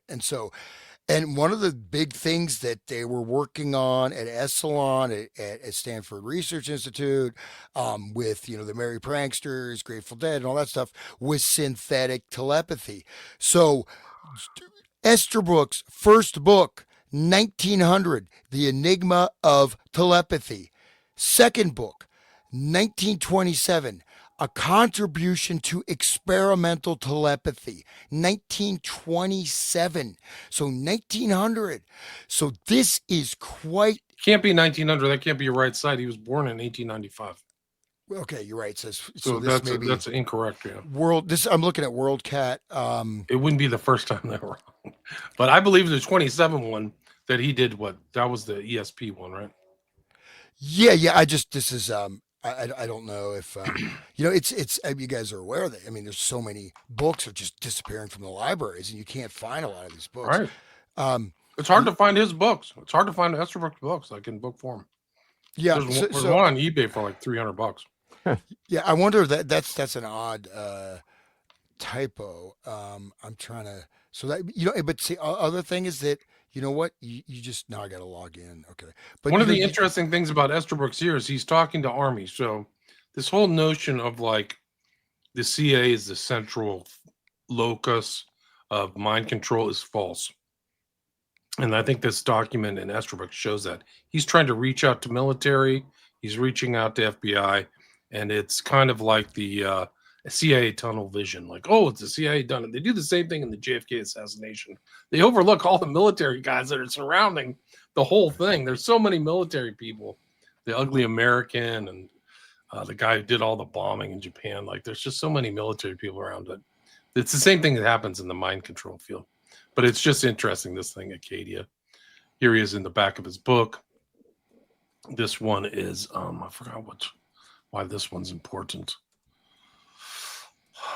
Naval that's him. intelligence is Clinical bigger. hypnosis. Clinical hypnosis group starts to move farm state. That's I think Estabrook is on the right in the center there. He's one of those people. So I found the date is actually 1929. It was a journal article. So that was the enigma of telepathy was 1929. So here's Estabrook and his eugenics things. Morons apparel the whole human race. Hamilton, New York. The United States is changing from a democracy into a moronocracy, according to Dr. George H. Estabrook, Colgate University psychology professor. The professor used with alarm that the birth rate of morons in America is 2.5 times greater than that of citizens in the above average intelligence group. He's a pessimist too. Dr. Estabrook is even more pessimistic about man in general. His prediction being that the human race will end in distinction if in 1,000 to 10,000 years, unless it takes steps to correct the differential birth rate and the fatal effects of modern medicine. The moron, quote, the moron is inheriting the earth and the power of man's physical machine. There's the physical machine again, is being lowered continually through weaknesses passed on by individuals kept alive by the doctor's magic. All those words are pregnant with meaning. I like money. Yeah, he also wrote Idiocracy. Like that's what Idiocracy is. The plot of that movie is like the dumb people inherit the earth. It's happening now. It's in California. Yeah. I wish it was funny. It's really bad here. It's so bad. The roads don't get fixed. It's literally living around 2-digit IQs. For people who are smart, it's hell. It feels like hell. Like they're just stealing everything. It's worse than Minnesota. It's just total hell there in California. It's just a total nightmare. No, and of course we are on. I mean, ideally it won't come to America because there's too many red-blooded patriots. But like in England, man, I mean, they're arresting. I don't think they're up to like 50 or 100 people today for YouTube comments. I mean, people even writing a message they don't send. You know, one lady like insulted her ex-boyfriend or something, but she didn't even send the message. They came and arrested her and threw her in jail. And yet you've got, you know, gangs stabbing people in the streets. You know, your car gets stolen. They don't give a damn. But they're literally putting in the thought control grid, and they are, you know, certain places they're rolling it out more. But basically, the whole thing is that, and I brought this up, I think last show we did, is that the command is no, you will own nothing and like it. We're not even going to promise to make your life better. Your life, Right, you're going to live in a friggin' box. Right. Ready Player One. Bro, right? we don't even need the government. I mean, it's taxation without representation. We're not represented. In a lot of these other countries, they're not represented anymore. And that's a real problem for political power. This is a reason for mob violence, leaders' hypnotic power. Estabrook says, someday, perhaps 50 or 150 years from today, our descendants will look back upon us with the same curiosity and wonder with which we regard our ancestors of a while back. Pasteur was held up to ridicule when he asserted that the germ might cause disease. Vesalius was almost burned at the stake when he dared cut up the human body to get some knowledge of anatomy. This book might well be read about hypnosis, well be read with benefit by everybody as an understandable and logical explanation of an abused subject. So I would just read. There's a couple paragraphs. We are them. We're 50 years ahead. Like we are looking back right now. That's funny. But what's good though is he does say some things that are, I think I would say, are close to truth. So towards the bottom of that article, it says, quote, "It would be well for us to center our attention on this form of hypnotism, for it is nothing else. Never was it more dangerous. Radio and a controlled press are literally made to order for this type of leadership. When we talk about the world safe for democracy, we must realize that psychologically speaking, the world was never more unsafe for democracy. Group hypnotism, mob leadership, say, call it what you will, was never more easy than in this day of syndicated press and national hookup." So So that's like that. And in fact, of course, again, you have the person warning against what they're probably behind designing and implementing. You know what I mean? Read the next paragraph, Hans. It gets Democracy even is worse. evil. And just in case any of his readers feel that such hypnotical misuse can happen here, okay, Professor Esterbrook writes, we must realize that it both can and will happen here unless we are eternally on guard. The problem facing us in this country is one of education, a realization that none of us has too much of the milk in human kindness in our veins. All of us are prejudiced, irrational, and this has an emotional basis. The highly emotional orator and mob leader is, from the psychologist's viewpoint, a much more effective hypnotist than any laboratory product. It is he who leads humanity by the nose into its bloody wars. Um, Wow. eh, so Alex yeah, Jones, right, right. Hitler, right, all these people. Rah, rah, rah. Okay. In our modern thing, look at this stupid war against Russia. Right. Like, people had to be hypnotized to do that because there's none of the money, if they overthrow Russia, which they're not going to do, but will ever come back to the average person, like the average proletariat or whatever bourgeois person back in the U.S.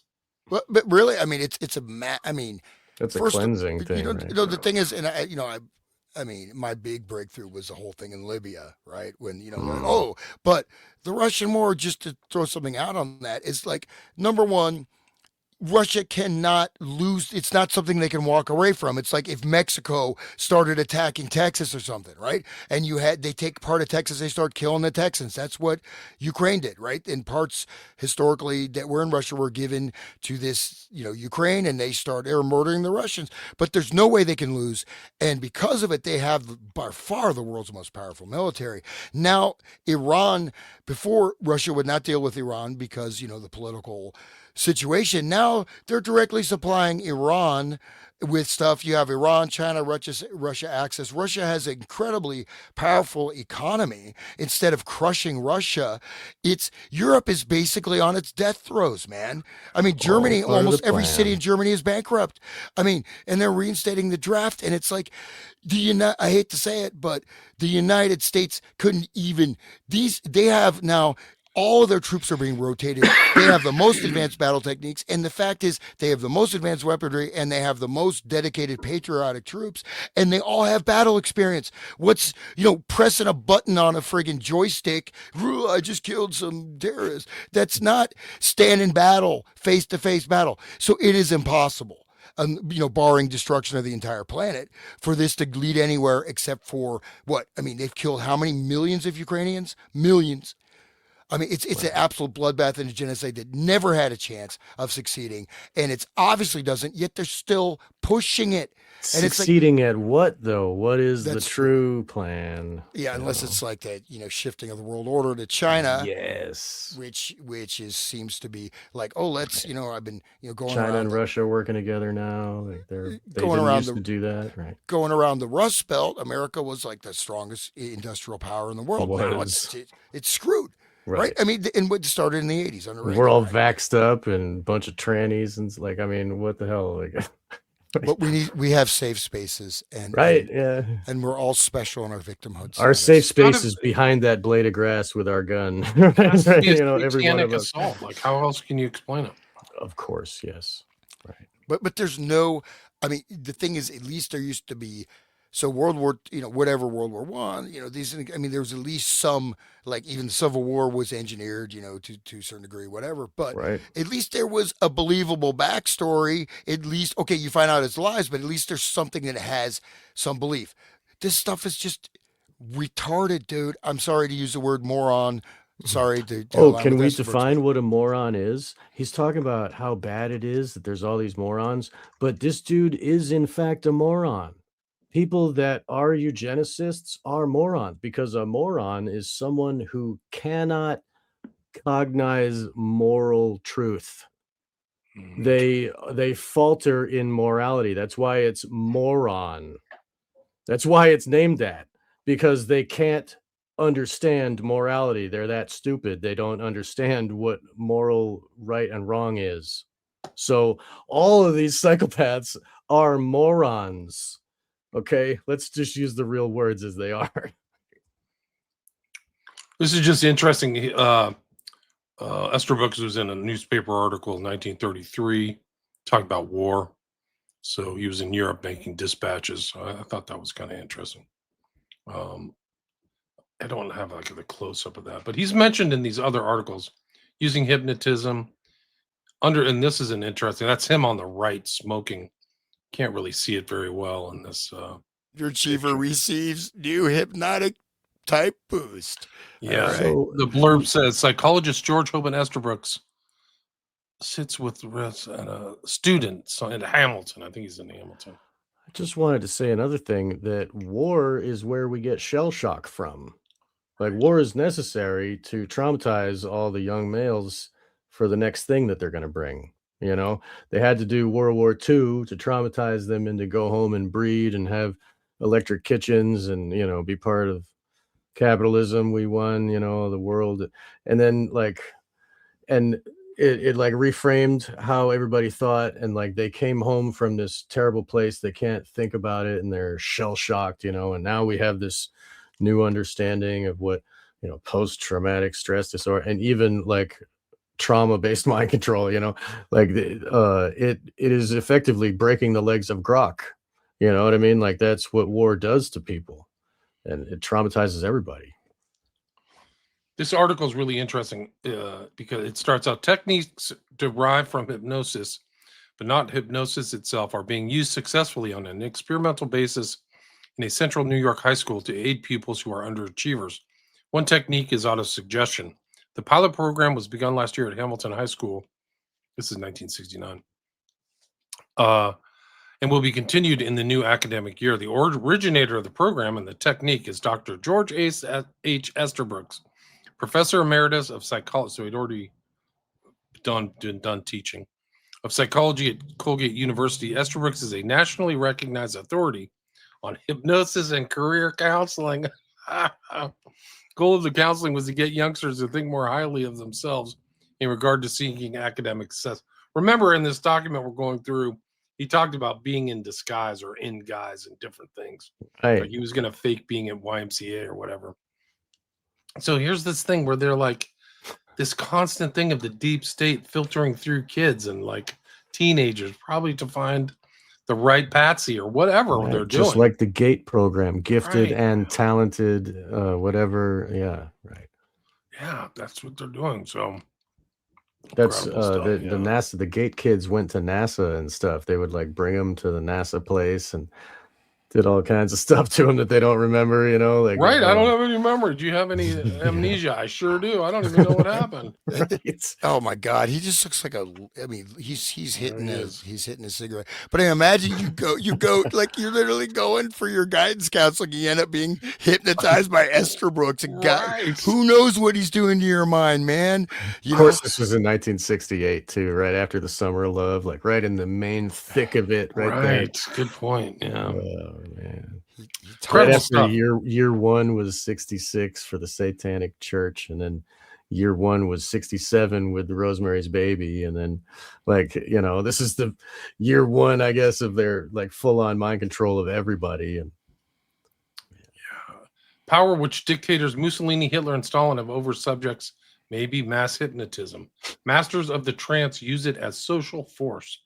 And so he's mentioned here in the article later. Let me see if I can find the actual quote.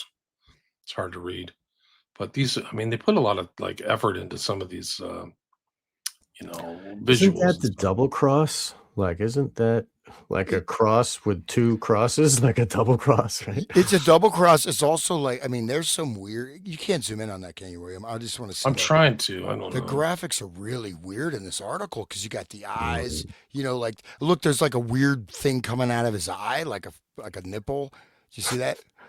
Going under. Then what does it say? Boner? No. I can't read that word. This is a weird Rorschach test for you, buddy. No, I can't read it. It just looks like Look closer at the boner, please. What does it say? I can't read it from here. Like going under, coming out. A Texas going under. rattlesnake Yeah, right. Yeah. hypnotizing its prey. A chaparral bird seen at right. Wow. Did snakes hypnotize? Chaparral yeah. bird hypnotized by the rattlesnake shown at left, which is about ready to strike. That was Wow. even in Roald Dahl's Ricky Tikki Tavi. I remember that because my kid loves that cartoon that of that, and that's one of the things, like the Nag whatever, the evil snake. Don't look in its eyes because it will put you under hypnotism, and then you'll be taken, you'll be eaten. Yeah. Well, but look, it looks like the, I mean, that's a, I don't, we're not going to And analyze it. Roald Dahl was one of them Oh, it's too. important. This document's 1937, so this is right around the timeline This is of all that correspondence. this is subliminal advertising, right? I mean, this is what Oh, subliminal yeah. messaging in this graphic. I mean, you don't Yeah. read the article. There's enough in this weird graphic that's going to go in your brain. I mean, that eye, look at the eye on the right side, the eyebrows connected directly to the lady's brain, like it's pouring into her brain. Right. And what is that weird little, sorry to use what it looks to me, it looks like a, I don't know what you call it, a nipple or a dimple coming, like the little pointer thing coming out of the eye. So I don't think it's even an eye. It's very weird. It looks like it's separated, like the two eyes are not together. And the way that the lady's head comes up at a sharp line cut off, it divides those two eyes, and it makes like the one on the left eye on our right is the one that's dumping into her head. That's like the left-hand path, I don't know if people get that deep into it, but it does look like a double cross. I don't know, like Sure that does to literally me. a double cross is, George H. Esterbrooks, professor of psychology at Colgate University and an expert hypnotist himself, claims that the great use of hypnotism today lies in the field of psychological research, tool to probe subconscious mind. By producing symptoms of insanity in subjects, the disease may be studied without creating mental trouble, just as certain physical diseases are produced in field mice for the purpose of study in the laboratory. By creating these symptoms, explains Professor Esterbrooks, the psychologist is able to get a clear insight into the workings of the subconscious mind. He can study the causes of various nervous disorders, which are usually only exaggerations of normal mental behavior. Hypnotism, declares Professor Esterbrooks, has no great practical use outside of the laboratory. As an anesthetic, it can never compete with the various drugs. Aside from the usefulness of hypnotism in studying symptoms of insanity, Professor Esterbrooks grants that it is valuable in psychoanalysis. Quote, "It is a very strange thing that an individual in this hypnotic trance can recall events of his early years which have long since slipped from his conscious memory. Since many cases of mental disorders are based on experiences of childhood, the trance sometimes yields excellent results in curing mental ailments." And he kind of goes in. This is actually... That's not the only reason they would learn how to do it and use it. I mean, obviously, these guys are criminals. We know why they're learning it. They want to control society with this information. But to the public, he's saying, "Oh, it's only useful in in therapy." Oh, just by the way, so I did look up the double cross, so it is used, but this is actually an inverted double cross. So an actual double cross, that small part will be above. So this is an upside down double cross. Oh man, it's even more satanic. Huh? Yeah. Dude, yeah, right. Oh man. And good catch. I'm glad you looked that up. Thank you. Yeah. And the thing is, though, think about it. At that time, now we're much more sensitive, sensitized to. This is pretty early type of subliminal advertising communication. So there's like a hypnotic again through that weird graphic with that lady who looks like she aged like 20 years when she comes out. She looks like, I don't know. She's not smiling anymore. She's smiling the first, but then like, and it's also got that Big Brother kind of, the eyes are like the Big Brother eye, it's got that kind of, man. But anyway, so the power which dictators Mussolini, Hitler, and Stalin wish they had over subjects is what our government has right now. And what many of the governments around the world, all those people wore masks, all those people took jabs, they took multiple ones. They kept going back, and they hated each other, they hated their neighbors, shame on them for not being like me. That is the key right there. And I know we talked about it earlier. I kind of mentioned how, in 2021 when people were disagreeing over, oh, you can't come in here, and like, oh, my neighbor, I hate my neighbor, he's not wearing a mask. But now it's like, I hate my neighbor because he likes Trump, and I like the way that they hate so much that they're ready to pull a gun, and like, you know what I mean? It's gone much farther than where it was, is all I'm trying to say. Like the progression, it seems like, oh, it's okay now. Nobody's like pissed off anymore. We're back to normal. But then when one little thing flashes off, people trigger out, and they just like, like little kids, we are wound up real tight, and it doesn't take much. And they know how to pull the strings. You know what I'm saying? Like these, Mm. yeah. Yeah, and one thing that I've noticed, just during my wonderful Christmas holidays, and the hanging out with the junk meth head junkyard at my luxury cabin, no, but it's like literally people. I'm in the grocery store, right? Multi-million dollar, billion dollar chain. The self checkout, it doesn't work properly. It takes a friggin', it takes like an hour, half an hour. People just they just accept this frustration. Like where I stayed, there was all these. They didn't have the key code. I couldn't get in. There's all these things. I mean, just kind of ridiculous things wrong, but they have a thing, how to rate our thing, blah blah blah, and so they're guilting you into giving them a good review.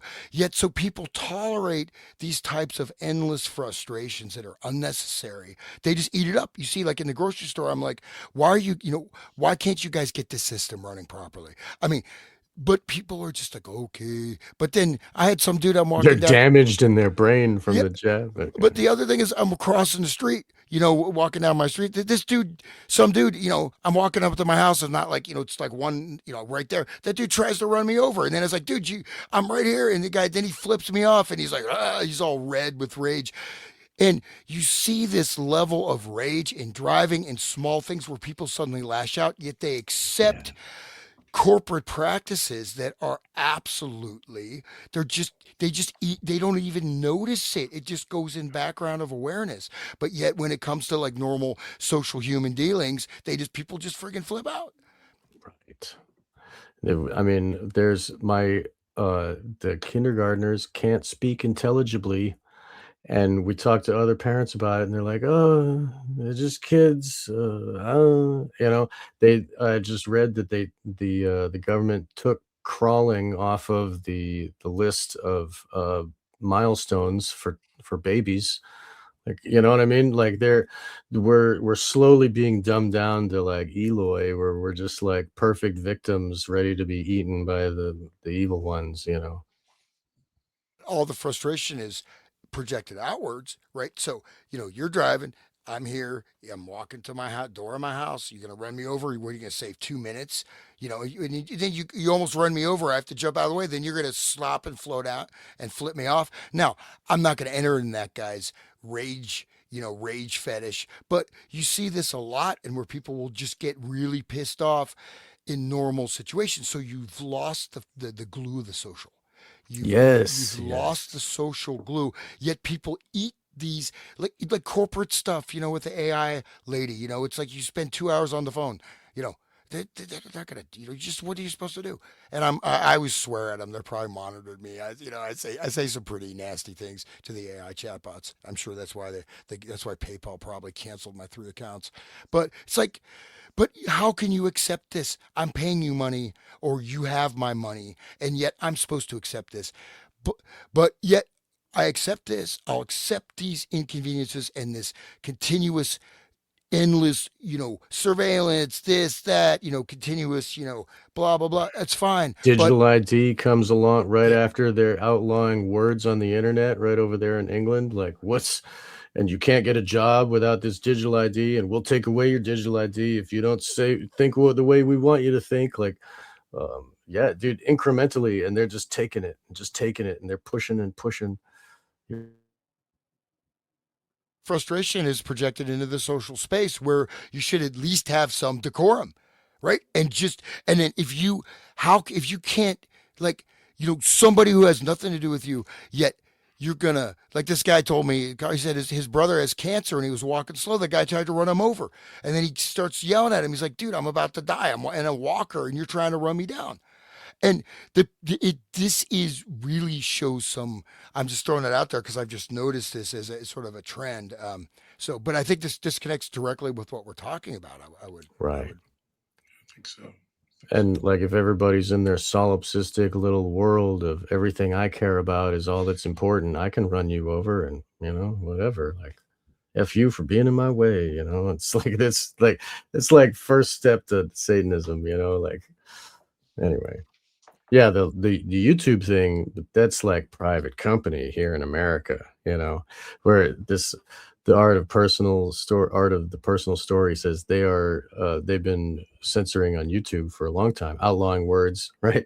People can't even say like they can't even say abuse or whatever else, the real words of the scientific things that are happening can't say that, so they have to like make up words.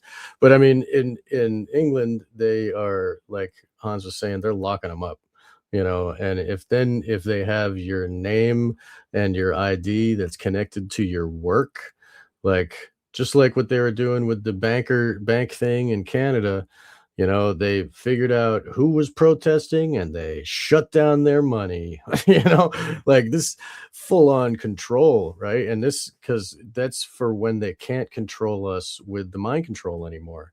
And everybody's falling out of the lies. Nobody's watching TV anymore. So they got to lock down another way, so they got to take over our finances, make it so that we can't travel. Like I'm not brave enough to get on a plane anymore looking at Boeings falling out of the sky, like, so I'm not going to take their digital ID. That's also, maybe I can, because I mentioned it, everybody can refuse still the real ID. We can just have a normal state license, like, I don't know, people that choose to have a license or whatever, but you can refuse. And then when they go and see those numbers, they're going to have to find another way, because that real ID is the first step to digital ID. People don't know that here in America, but they threaten your flight ability, and then you comply. Once you complied, they even call it compliant. This one's compliant, that one's non-compliant with your picture. Like I had to get, like, I lost my license and I had to get a new one, and I told them I'd like this one to be non-compliant, please. And all the ladies behind the desk laughed. They ha ha ha ha ha. And then they went and looked on the computer. They were like, "Oh, I guess you can choose to not." I was like, "Good, yeah, that'll be mine then." And mine doesn't have the little star, so everybody can choose. They can still say no. Everybody has that power still here in America, so please do so. You can go get a new license. It's only like $20 and just say non-compliant, please. And then all the cops will see that you're non-compliant when they look at you. Anyway, I'll shut up here. Should we, William, you want to dive back into the Yeah, let's go back. article? Hello, We William. made it Sorry. to 2 hours. We've got We- 200 live viewers. Thanks everybody for listening. Wonderful. Thank you for Great listening. comments. William, sorry if you want to talk more. I didn't mean to like step on your. No, I don't. Yeah, me I'm too. no, it's okay. We're all good. We're at the 2 hour mark, guys. All right. What Well, do wanna you just what's do- the stamina? What's I've been drinking coffee. drinking blue tea? I'm still Yeah, yeah. alive. So, like, for some time at least. I'll try to keep my mouth shut if we want to dive in. But if you're getting tired, we can stop. It's all good. what do you guys want to do? Do you want maybe- to answer some comments? Maybe Sure. can we just do like just like 3-4 pages of the document and then do that? Is that okay? Or Yeah, just- sure. Yeah, why Okay. not? Okay. All I think that you start at like the May 1st, 1939. That's skipping that May one small. 1st. What is that? This should be the next one after that. This one. Yeah. So okay. All right. Because I think there's one that's kind of interesting, but The one that starts, it was certainly a pleasure to see you. no, it says now I think I am really making progress. Oh, that's the one. Yeah, before What that. number are we at? What page is that? That's 263 on my document. Yeah. 263. Colgate University is the heading. Dear Mr. Hoover. Gotcha. Yes. Okay. Go William, for do it. you want to read No, it? go ahead if you want to do it. I'm happy to do it if you don't want to. All right, I'll do it. I'll read all day, man. I'll just keep Do it. talking. I won't stop talking until they I don't know until they Can't stop, won't stop. dude. What I if mean, they? away from You know, just one thing, not to freak everybody out. A little bit of paranoia, fear porn, but what I'm seeing, the way people are responding, what extent do people just like, even you see with the masking, you just suddenly have these like friggin' zombie shock troops, right? You just turn them on and you just like, I mean, you know what I mean? You got all your, whatever MI6, your satanic Nicaraguan gangs, we got about lots of Somalis there. I'm sure some of them are nice people. If they're not trying to hack you with a machete, just kidding. There's good people on both sides. Absolutely. But what I'm saying is that, I mean, but it doesn't, I mean, it's like, I mean, I'm seeing where, people are in, if you see literally people, if you really observe closely, if you have the cojones to do so, you can see people are in a trance state. A lot of people completely in a trance state. They're really not aware of the world around them. Not everybody, but when you become like if you're not in, it's easy to fall into it because we have natural parity. We have a group. We're gonna get we're gonna entrain with the group brainwaves naturally, just as a social, as a whatever, as a biological adaptation. But I mean, if you wake up from it, see it, you can see, and then usually what happens, the security guard will stop following you. Seriously, like because this person is awake, they're not, it Yeah. doesn't, and you're not even doing anything, and it's really weird. And I don't, and then you said, it's something. It may not it's be. like they live. Like I posted two Yeah, old shows yeah, dude. with Visigoth, who literally talked to the guy who wrote the science fiction story that They Live was based on. So check those out in my archives. But like, I That's forgot great. his name offhand, but like, still relevant, still resonant. And that state is like still resonates with people who are awake and not. Goes back to the concept of the Grockian clown. Like it's really bad. I mean, I spent people who like in my family talking to them over the holidays. It's just like, whoa, we are in a completely different mindscape. Like it is totally different. What you know and what I know is like, I don't even know how. It's like you've been just like Bill Casey, that you've been given a full set of knowledge that's all fake. It's that bad. The problem is that our lexicon, we refer to things actually that are pseudo kind of semi-fiction, like 1984 for words that can describe what's happening, but there's words aren't. We're grasping for it. You can see it just in our dialogue and our exchanges. What's happening? Oh, I reference this film, They Live. I reference 1984. I reference Condon.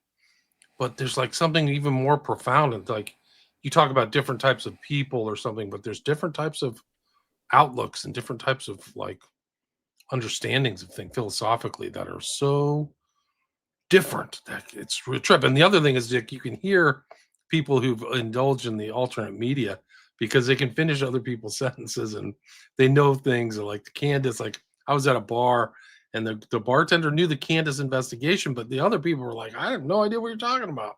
And I'm like, well, because I know that the whole story about Charlie Kirk is totally fake. But it's just interesting to see that in real life and see how surreal this is. You're literally in a science fiction film. And one Hey, thing that it's you see them get put in the bubble, and it's like you watch them get entranced. They're all believing like the whole like in 9/11 and the other ones, and you watch them fall into the trance, and there's nothing you We can got attacked do. by 19 terrorists, you bad. Yeah, let's It's turn like, the whoa, Middle still, East to glass. I Yeah. know people who still believe that. and they Dude. found the passport, magic passports, but What did that news commentator say when he met him? If you can believe that. If you can Like believe literally that, says it on. dude. or the best one is They the found his passport. BBC. If you can believe that. Dude, the BBC host is talking about, and tower number, 7. as 7 has gone down and it's still there. And then, like, they like, Yeah. oops, you got the timing off. You can see it in the background. But no, but here's a distinction though. Like, okay, me, right? Whatever my opinion is, right? If you don't agree with me, that's fine. I mean, we can have a discussion or not, and you can go. But even if it doesn't really affect me, it's just like, okay, maybe I pity you for being a Grockian clown, maybe, and maybe I'll just laugh at you, but in my sleeve or something. But I'm not going to react. You bring up something, you go against whatever, maybe Russia, it could be this, that you go against them, and they're going to flip out.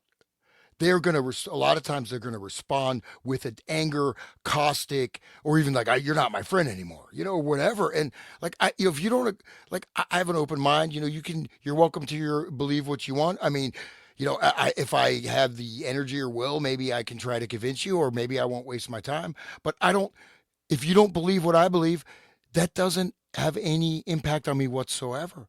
None. But yet, so many Right. people, have you noticed this? Like, if you go, they have the certain lines of belief system. If you push that, they're going to like, whoa, you know what I mean? So that Mhm. shows that's the cognitive dissonance kicking in. That is also a hypnotic programming defense, almost, right? Because you get that defensive and aggression. You can disagree with what I believe.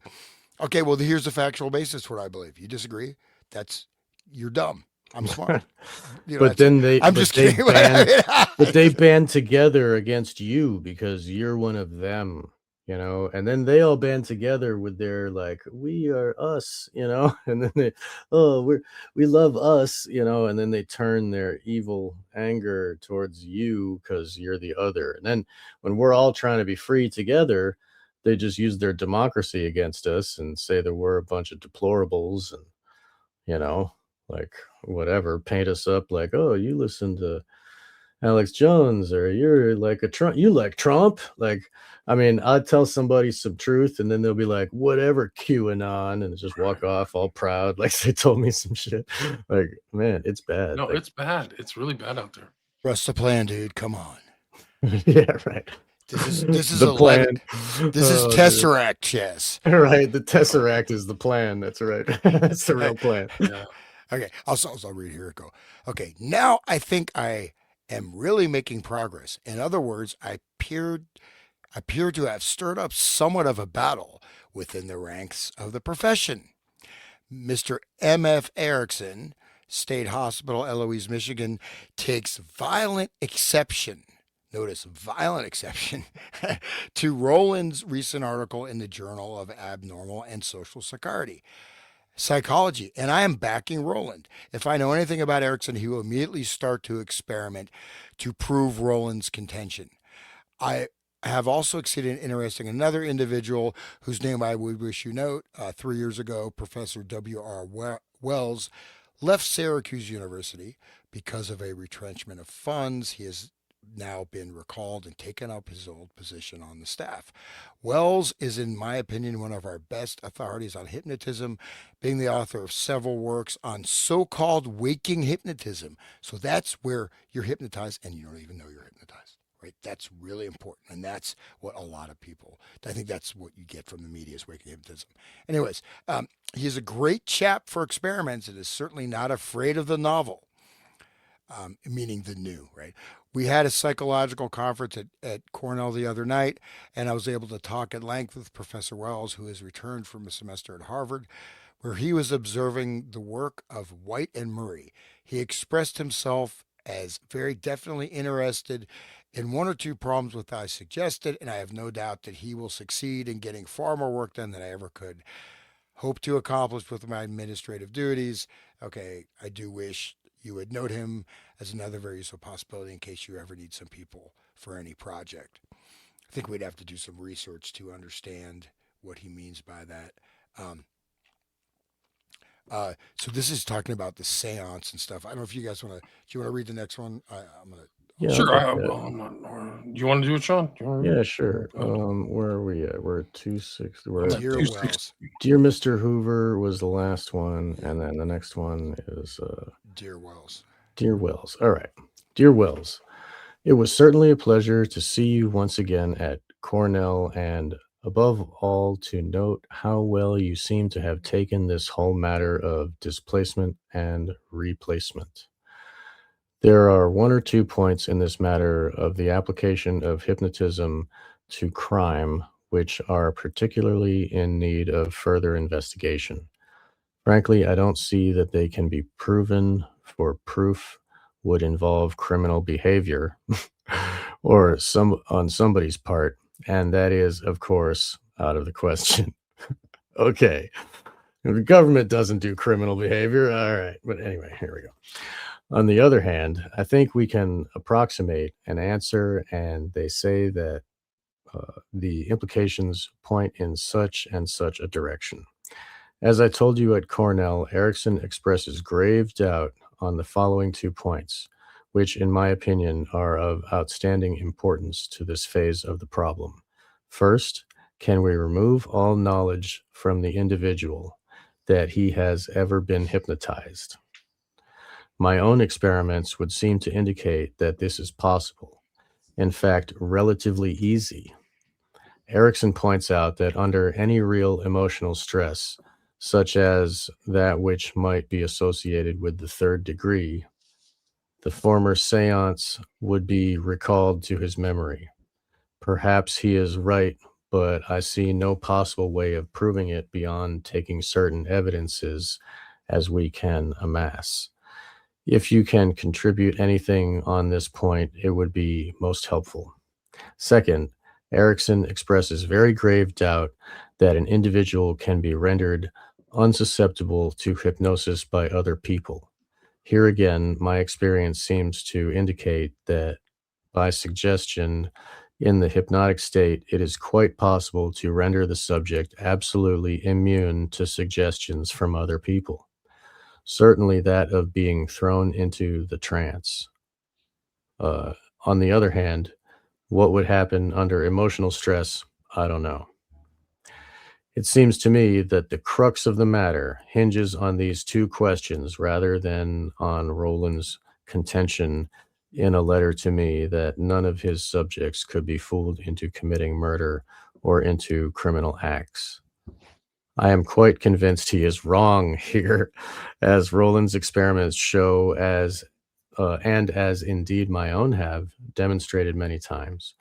Whether or not, however, having committed these criminal acts, or shall we say, having been fooled into doing so, or into so doing by his great trust in the integrity of the operator, it is then possible to remove all knowledge of ever having been hypnotized and render it impossible for anyone to hypnotize him in the future is different. I am morally certain that it can be done, but I am equally convinced that the only definite answer could be obtained by actually having someone render himself very liable to the eyes of the law. If you can think this thing out in your spare time and contribute an experiment or 2, I would be most grateful. Cordially yours. By the way, he does have he has Roland crossed out. I think that's Erickson or some other person. Oh, So, okay. I yeah. thought, okay. But so Yeah. Roland is basically It's written in Erickson. You're right. It's an E. yeah. So basically, he's saying that people can be hypnotized to commit criminal acts and not have a memory of it. And can you just go ahead and just let's get some people to commit crimes? Yeah, please. Yeah, right. That's what he said, man. 1939, guys. 1939. Incredible stuff. And if you go back to these kind of things here, this is like a meeting they did in Oswego. This is how the Seth woman reached out to them. But this is Oswego from 65. And he's still talking. I'll have to get this so we can read it. But Erickson and Estabrooks are still friends. So they were friends for 30 years, exchanging stuff.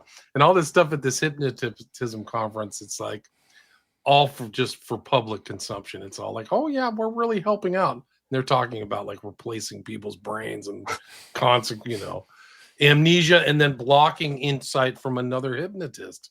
Like in 39, so important. Oh man. And it's copies so amazing that we destroyed. have this on the Literally recording. says copies destroyed on the bottom left hand Yeah, side. it's Like, get rid of these copies, man. Don't let anybody see this. Like, Yeah, don't say it on Wake the Dead or Resonant State. never. Then I think he sent something back. I think this is from Hoover, because I think that's an H there on the bottom of the page. Dr. Estabrooks, thanks for your letter, May 22, 39. I'm looking forward to receiving a copy of Dr. Erickson's manuscript when it's published. Though Erickson must have put out a book around this time, is my guess. I haven't really validated, but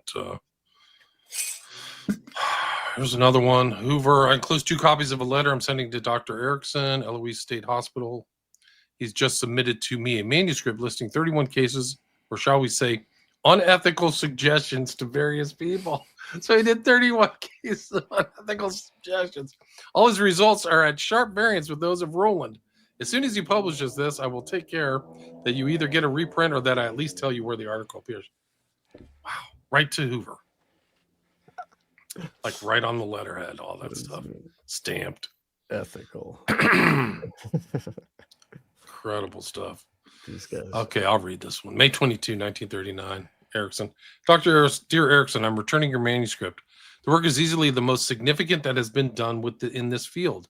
In my opinion, you should write it up much as it is without committing yourself too far as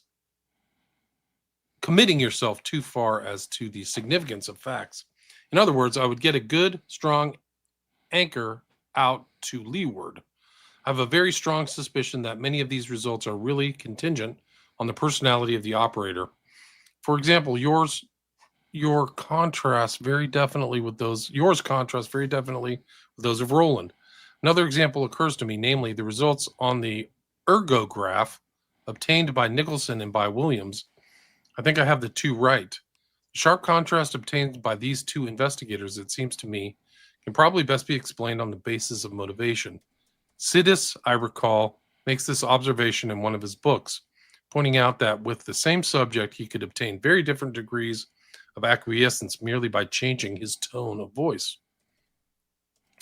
Of course, I have repeatedly pointed out to my superior, Dr. Cutter, the technique you use is above all things the technique I would avoid in the particular type of criminal suggestion in which you happen to be most interested.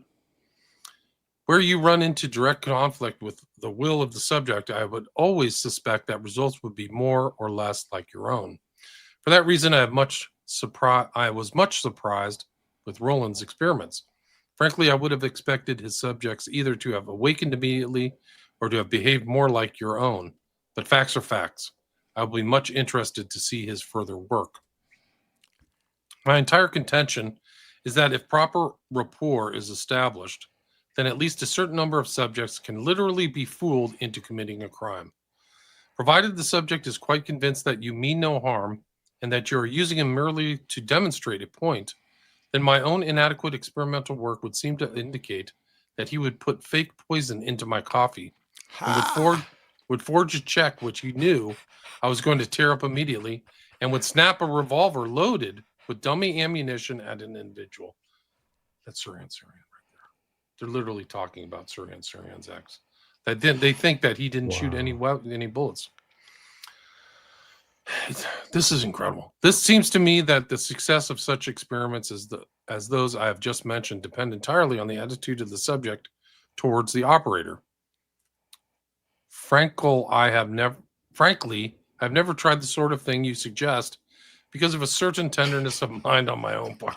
So you're a piece of shit, Eric. He's so I'm sensitive. not. Yeah. I do everything possible to avoid coming into conflict with the will of the subject, but to persuade him that he is taking part in a very interesting little experiment which has no particular significance, which he is doing more or less as a favor to myself.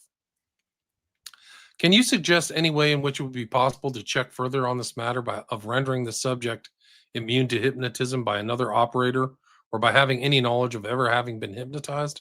It seems to me that those 2 points are rather crucial. Take, for example, Roland's work. The subject quite evidently was willing to throw sulfuric acid in his face. If he had thrown the glass as well, I only hope the invisible glass would have protected the operator. Granted this much for the sake of argument, although you may not grant this much, would Roland now have been able to commit the perfect crime by the cover-up methods I have suggested? I certainly hesitate to take issue on a point like this with yourself. It is the type of experiment which I'm particularly unqualified to carry out. I am not hard-boiled enough. I don't think we can really answer the question until we are allowed to operate under war conditions where nobody asks questions, but perhaps we could approximate an answer. Once again, allow me to congratulate you on this work. Had I attempted this, I would certainly be in the Utica State Hospital myself at this particular moment. On the other hand, I wouldn't commit myself too far when I write up results. Keep a line of retreat open just in case. With your permission, I'm sending a copy of this letter to Mr. Hoover, since I'm anxious that he will have all sides of the question filed in his office. Cordially yours, Esper. Incredible document. Wow. That is an intense Yeah. missive right there. I mean, Yeah, that is. I mean, he's talking, and again, you have to see his language, the way what he expresses to Hoover about Erickson and how he talks to Erickson direct. But who knows, right? But he's saying like, nobody asks any questions. Throwing sulfuric acid, committing crimes, committing murder, like there it is. I mean, and this is. Is there any right there? I mean, even though he's so soft, he's got a soft heart. He's such a sweet. He's such a big. I am not. teddy He's bear. not hard boiled enough. Wait till you get a hard boiled. But he's person waiting like for Erickson. war. Like, Erickson we need changed war. his wife's freaking personality and institutionalized her, and then started having personal relations with this 20-year-old, sidekick, and then hypnotized her. Like that's hard boiled, bro. Like that's what I think happened. That's my opinion. I don't have any proof of that. Yeah, right. Yeah, The facts seem to indicate that. Yeah, somebody from Erickson's kids I know or something. Look at where these documents started. It was like, oh, I think mind control might be possible. Oh, look, scopolamine. Oh, look, hypnotism, right? And now all they're talking about is how can we make someone be a criminal? That's like all they're talking about. And then they don't know it, right? They don't even know. And and have it so they don't know, right? Exactly. And then they're like frothing at the bit, waiting for wartime, so they can have all kinds of subjects to experiment on, and no one knows why. Nobody asking questions. Oh, they died on the battlefield. Oh, whoops.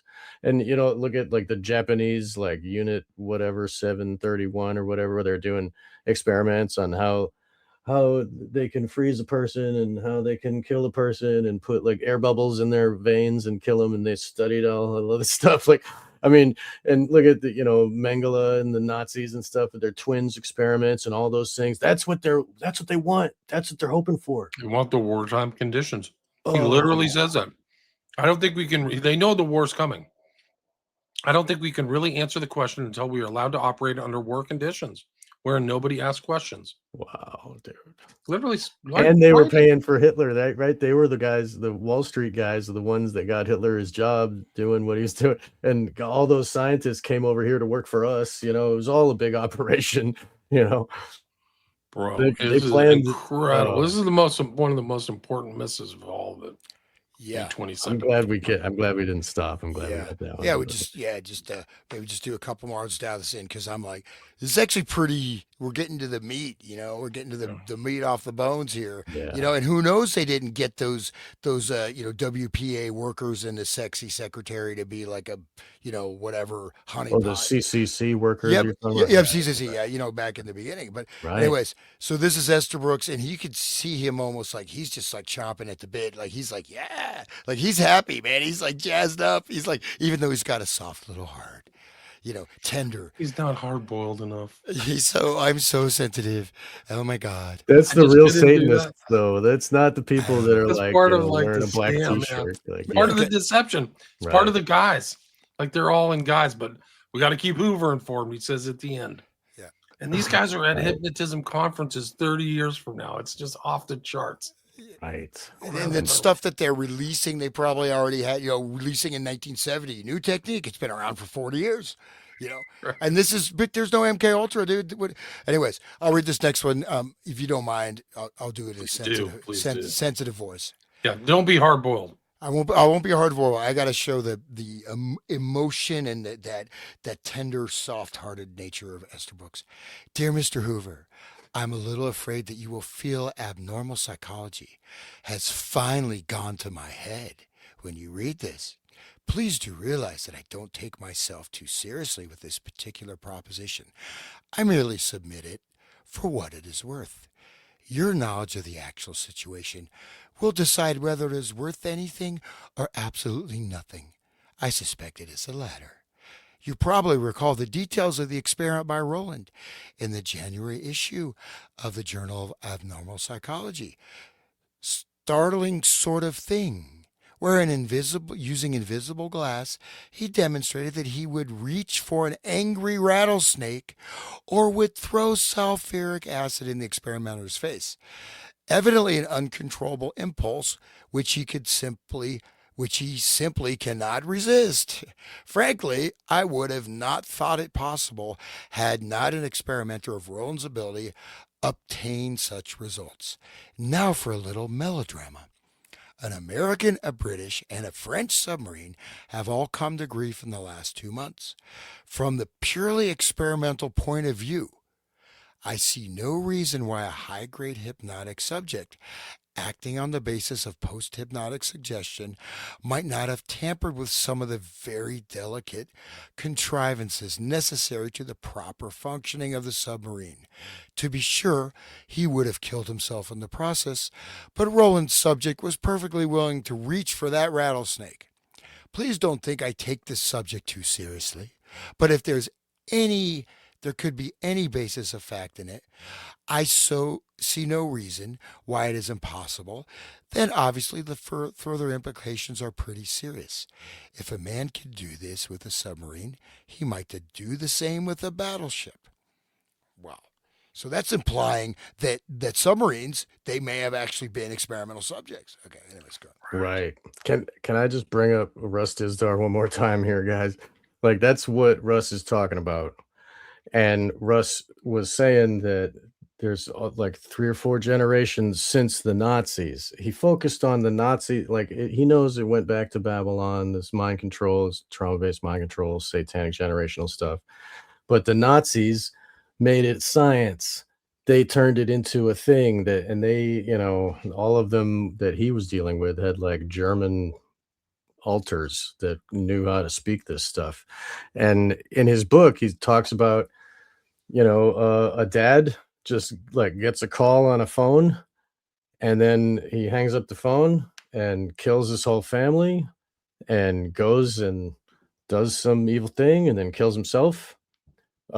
This is what somebody would never kill their whole family, but in Roland's exercise, they might do such a thing. It's so horrific, but their mind is taken over. They can't resist. They are total slave robot. Right. I think that's what he's saying. That's Roland's experiment. Right. And the Journal of Abnormal and Social Psychology. They will throw the snake or the sulfuric acid at you. Right. He doesn't believe it. Look at the intro of what a weasel Esterbrook is. I'm a little afraid. I don't take myself too seriously. I submit it for what it's worth. Your knowledge is better than me, but it may be absolutely nothing. I suspect it's the latter. And then, by the way, I can get somebody to involuntarily throw sulfuric acid on some hapless person. I know how to do it now. We know how to do it. And it might have something to do. Maybe there was some submarine accident or something. I don't know. Well, no, I think there were so there were like 3 submarines that went down in similar circumstances.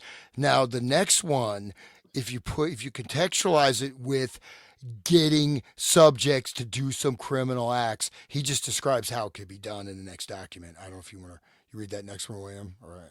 I'll get it. One of you guys go ahead. Yeah. Okay. Yeah, I'll go.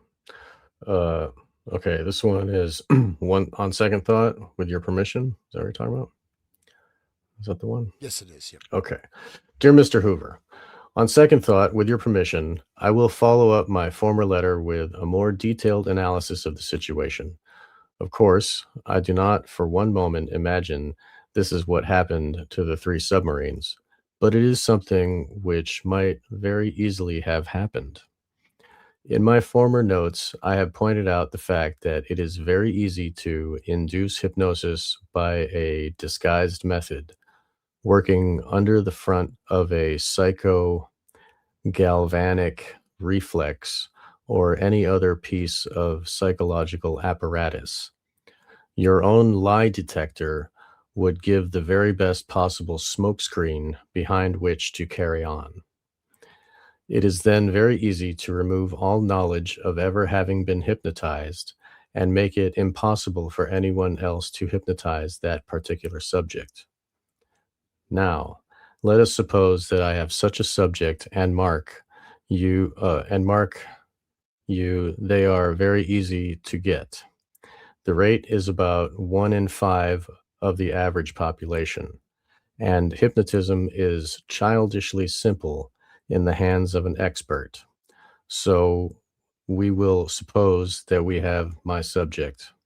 In this case, It was an American seaman. I then impress upon him that he is aiding me in some very important experiments for the intelligence department, and that I need his fullest cooperation. I would further explain that I am trying to impress upon you folks the real danger which might arise from hypnotism in warfare, and that his cooperation will be absolutely necessary in the experiment which I am now about to propose. I then tell him in the post-hypnotic suggestion that 4 minutes after the submarine submerges on June 1, he will suddenly have an irresistible impulse to throw switch A. I know nothing about submarines, but switch A will, of course, be something which will produce a serious accident. I have my assistant present and explain to him, or I have my assistant present and explain to him that, of course, I am no fool. Switch A will have been disconnected, short-circuited, or something, so that when he does throw switch A, nothing whatever will happen. He is simply demonstrating an experiment. It, it will be actuated by the most patriotic of impulses when he throws the switch in question. Under these circumstances, I am quite convinced that the subject, with that faith in the operator which seems to go in the hypnotic state, would do just as I suggested. At any rate, I would certainly not like to be aboard the submarine in question. Once again, don't take me too seriously. I don't for one moment imagine this is how it happened, but I am quite convinced that this is how it might have happened, and may someday will be clever enough to play just that brick on something more important than a submarine. Cordially yours, G.H. Estabrooks. Teach him how to fly planes into buildings, maybe. Dude, what a slime ball, Yeah, wow, dude. I just want to, this next one, the next one is like, this is fun. It seems like there's a little bit, you know what I mean? It's almost like flirting, like, oh, do you like tight jeans? No. I have that Don't take me subject. too seriously. I'll show it to you under my kimono. I hate tight jeans because they make me look. They're so hard to wear. Oh, well, it might have happened, but it didn't. But then maybe it did. Anyways, so this is Hoover writing back to Estabrooks, July 12th, 1939. Dear Dr. Estabrooks, permit me to acknowledge receipt of your letters of June 19th and 27th and July 6th, 1939. I read with great interest the hypothesis which you put forth concerning the sinking of submarines.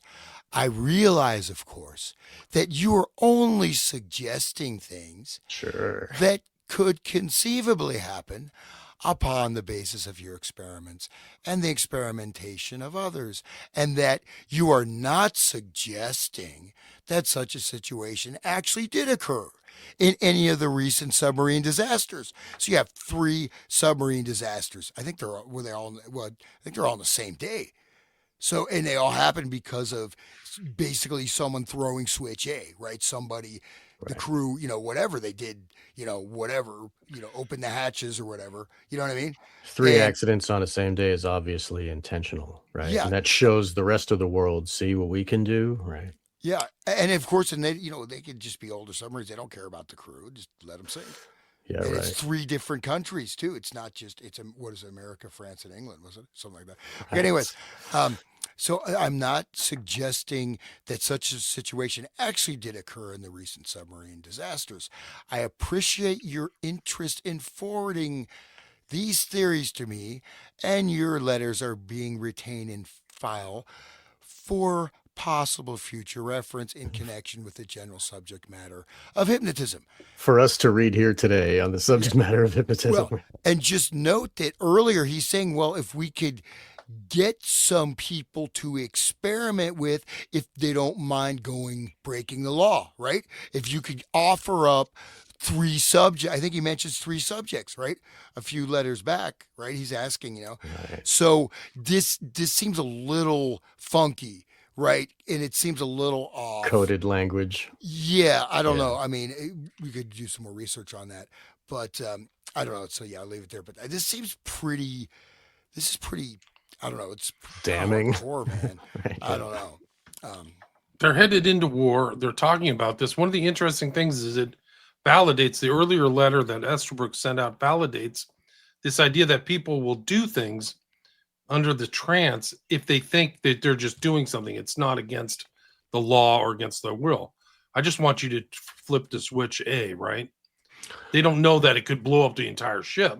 They just go, I want you to do switch A. So the real malevolence, the evil mind is in the operator, not the those who are operated on. See how that works. So that's This- what Extra Brooks is relaying. Yeah. This also validates Nathan Reynolds' story and Gray Area Monarch story, and other people that I've had on my show talking.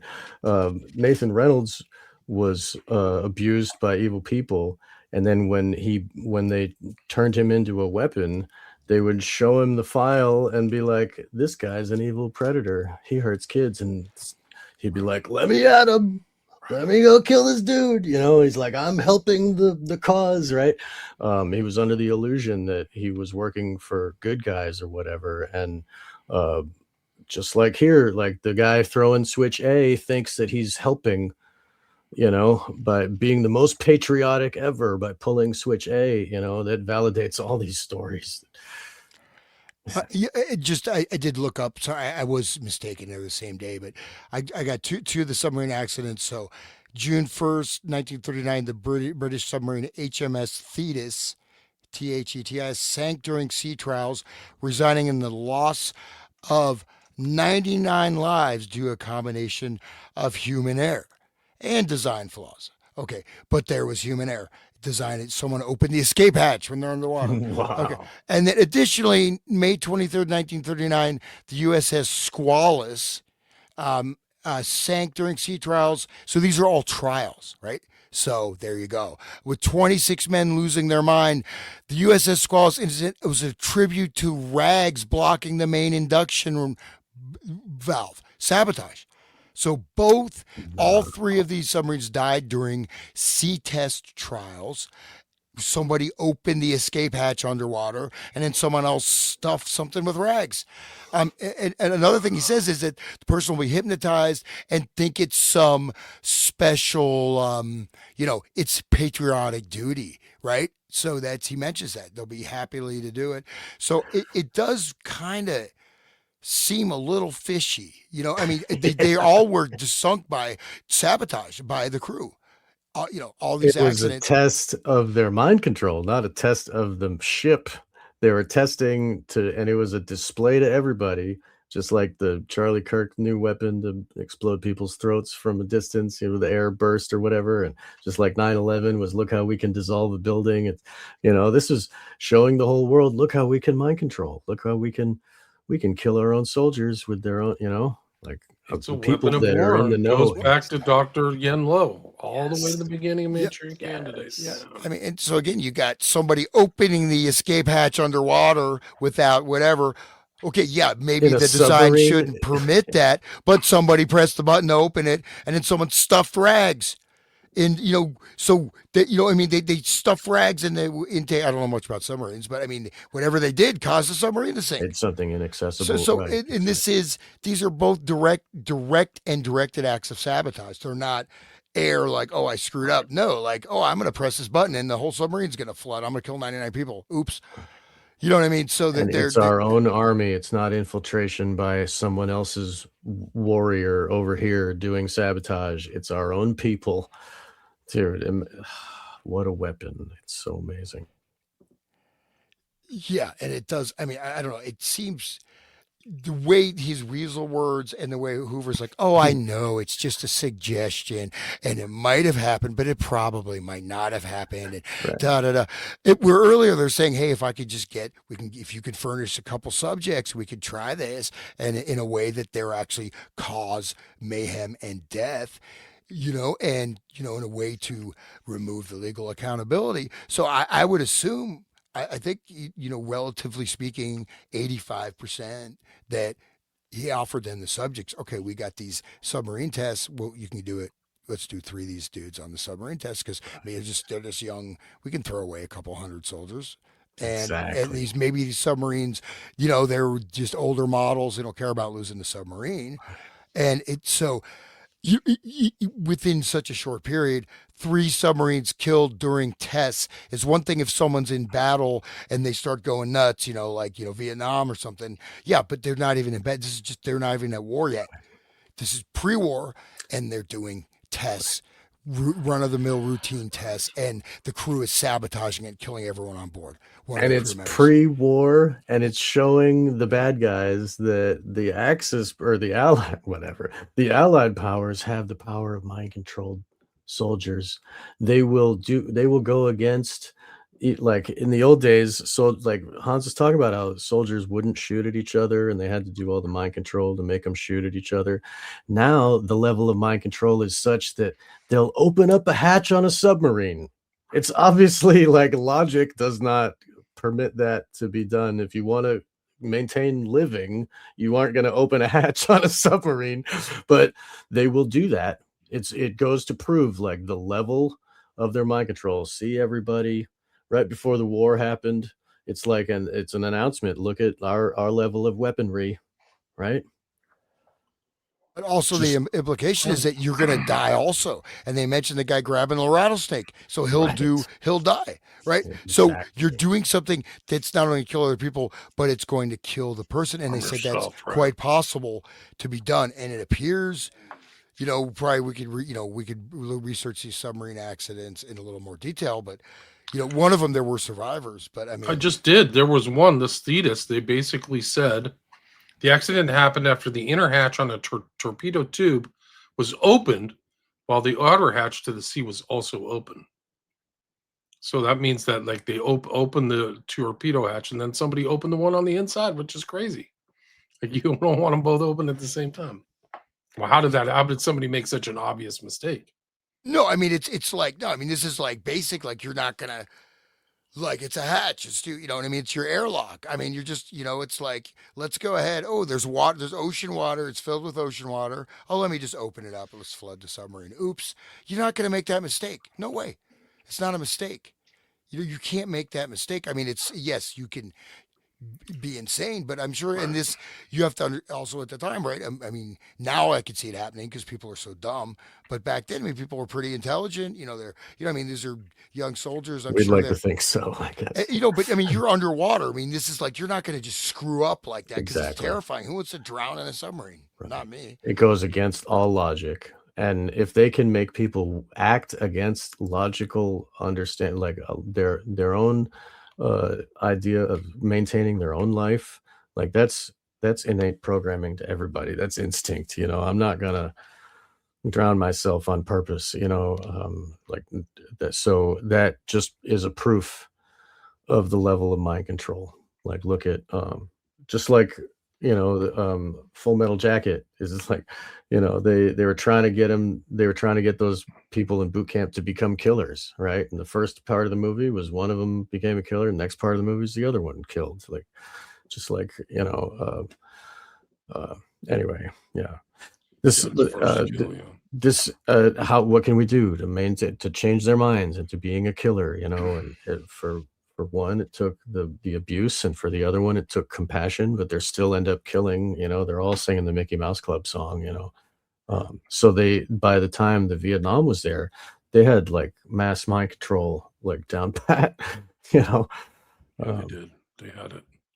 Though it was Probably submarine. guys like this figured it out. Esther Brooks, West, Erickson. How can we get these guys to change their personality, go through a behavioral change, and get them to pull the trigger? They probably knew what to dehumanization. I bet these guys studied all kinds of stuff that are in. That's the other thing about this document is like, what other secret documents are there that we don't know about that haven't good been brought point. out? It's like, Yeah, dude. whoa, there's all kinds of stuff. Like this is an incredible document. Yeah. But I mean, also though, a submarine. You think about it, like even an airplane, you still have some chance of survival. right? I mean, someone can crash land the airplane if you open up a hatch or whatever, right? A submarine. I have a special treat for you. Wait for William Joseph Bryan. We'll do the airplane one. Okay, You're but gonna blow your mind. but really, I Ties mean, right into this. It's incredible. but I mean, being in a submarine is a terrifying thing. I mean, you're in an enclosed space. You're basically in an underwater coffin. You're deep under the ocean. Just that is like, it's. Sorry, I mean, You're this is starting to like sound like me. They this is even like, have small people fitting in there because it's so cramped, right? I and mean, these are all early submarines, right? yeah, This is primal fear stuff, right?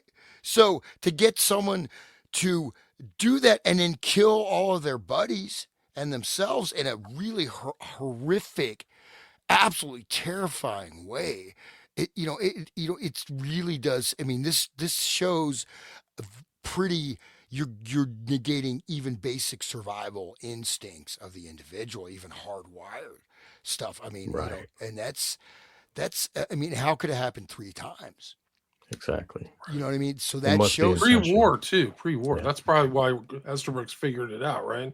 They just saw some weird anomaly. Just simple pattern recognition, right? Yeah.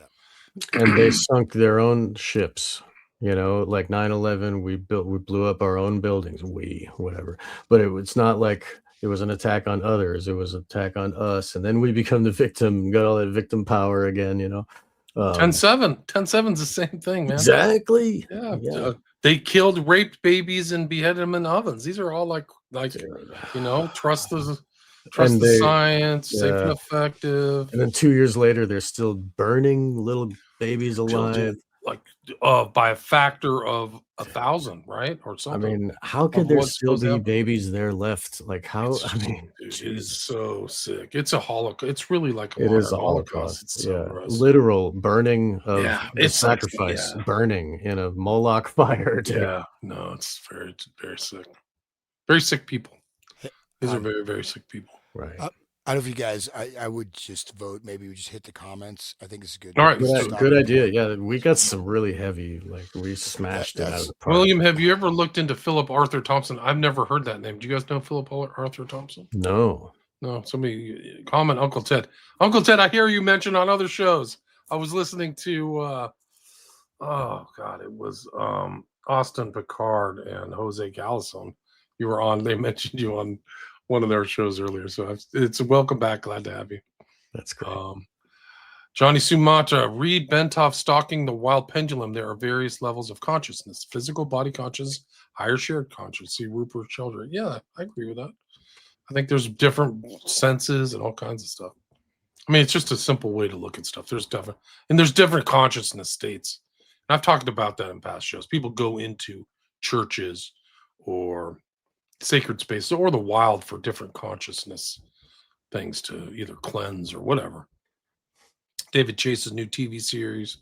Yes, we mentioned that. Have you all looked into what they were doing at TCU with radio waves and triggering MK Ultra from a distance?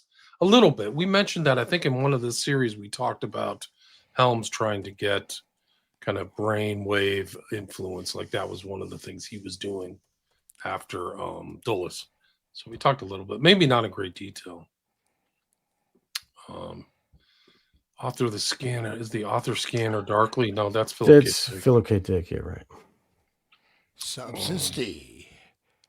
Yeah, remember talking that. Let's see, the people were talking about the Old Testament. Thanks everybody for listening. We got up to 220 listeners. Awesome. So go check out everybody's websites. Resonant State, Wake the Dead. There was a guy on here. Sean has other shows that he's done other interviews. Same with I think they both interviewed the Kelly guy about drugs. So you can.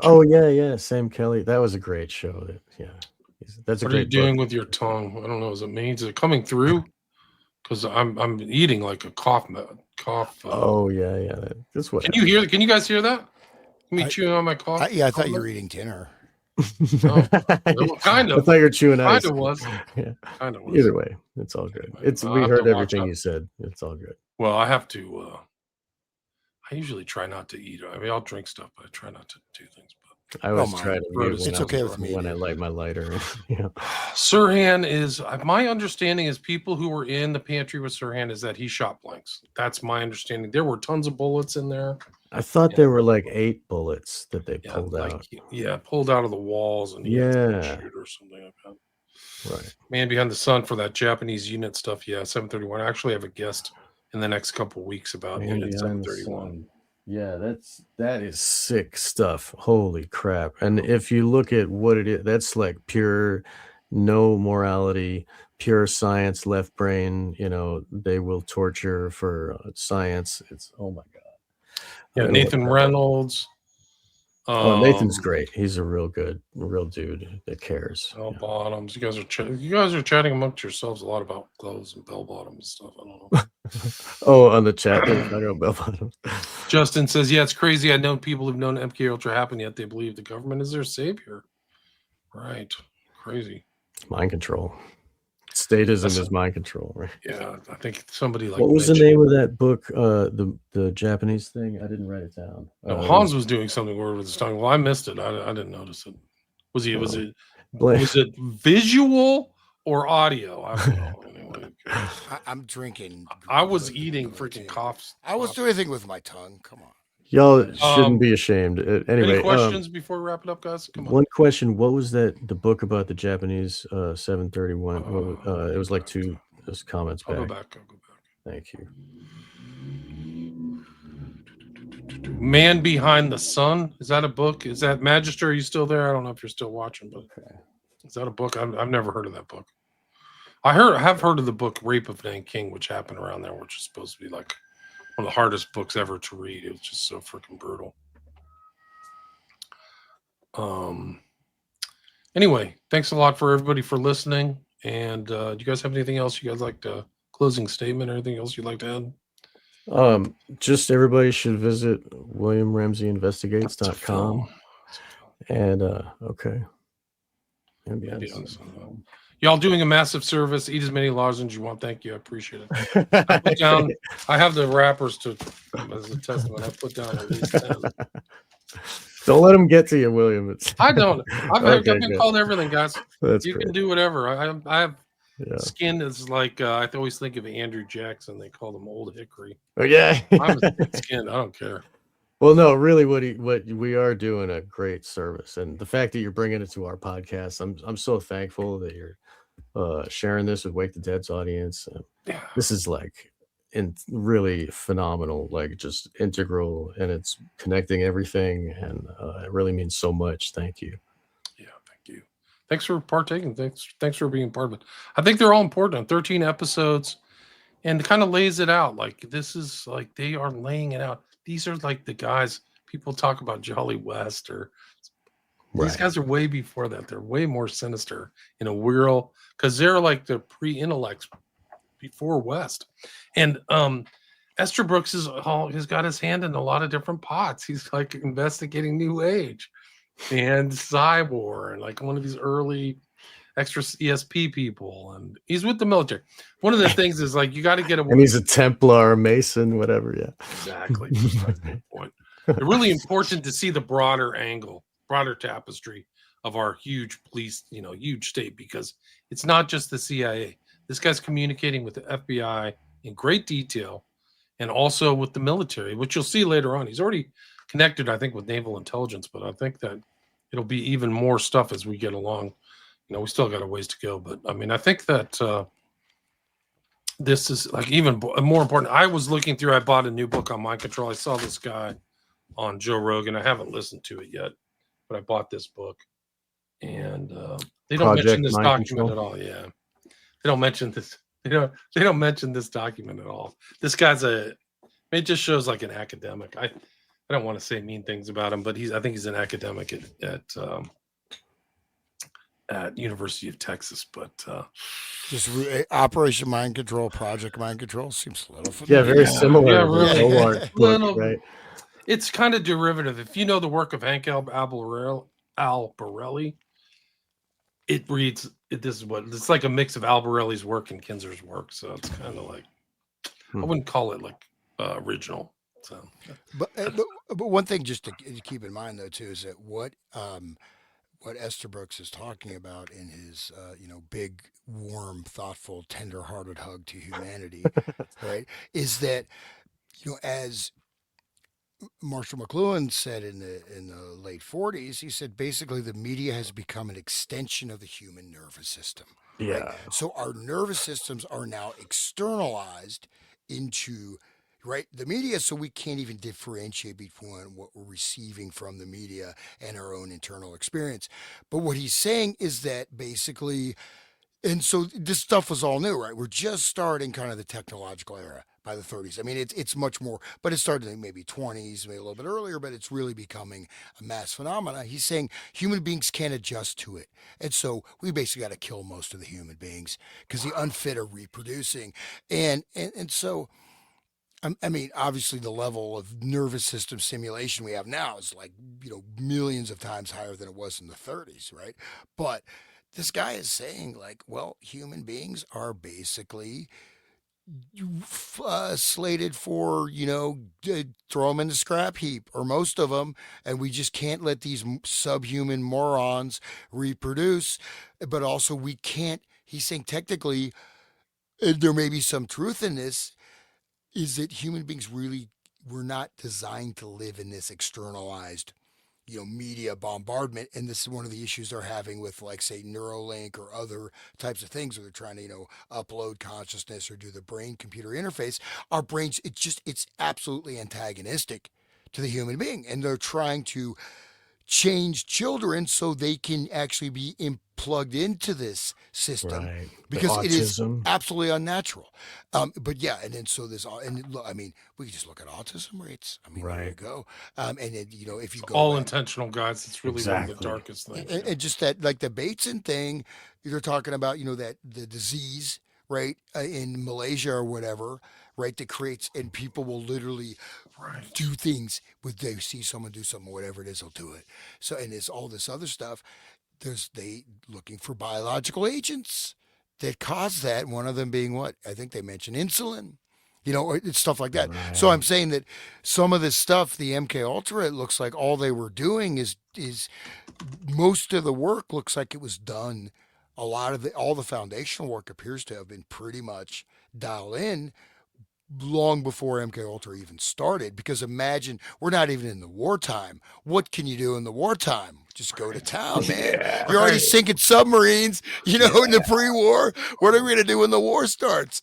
And again, Don't remember scopolamine or sodium amytal too. They're juicing people from this article. Right. We did scopolamine at page 110.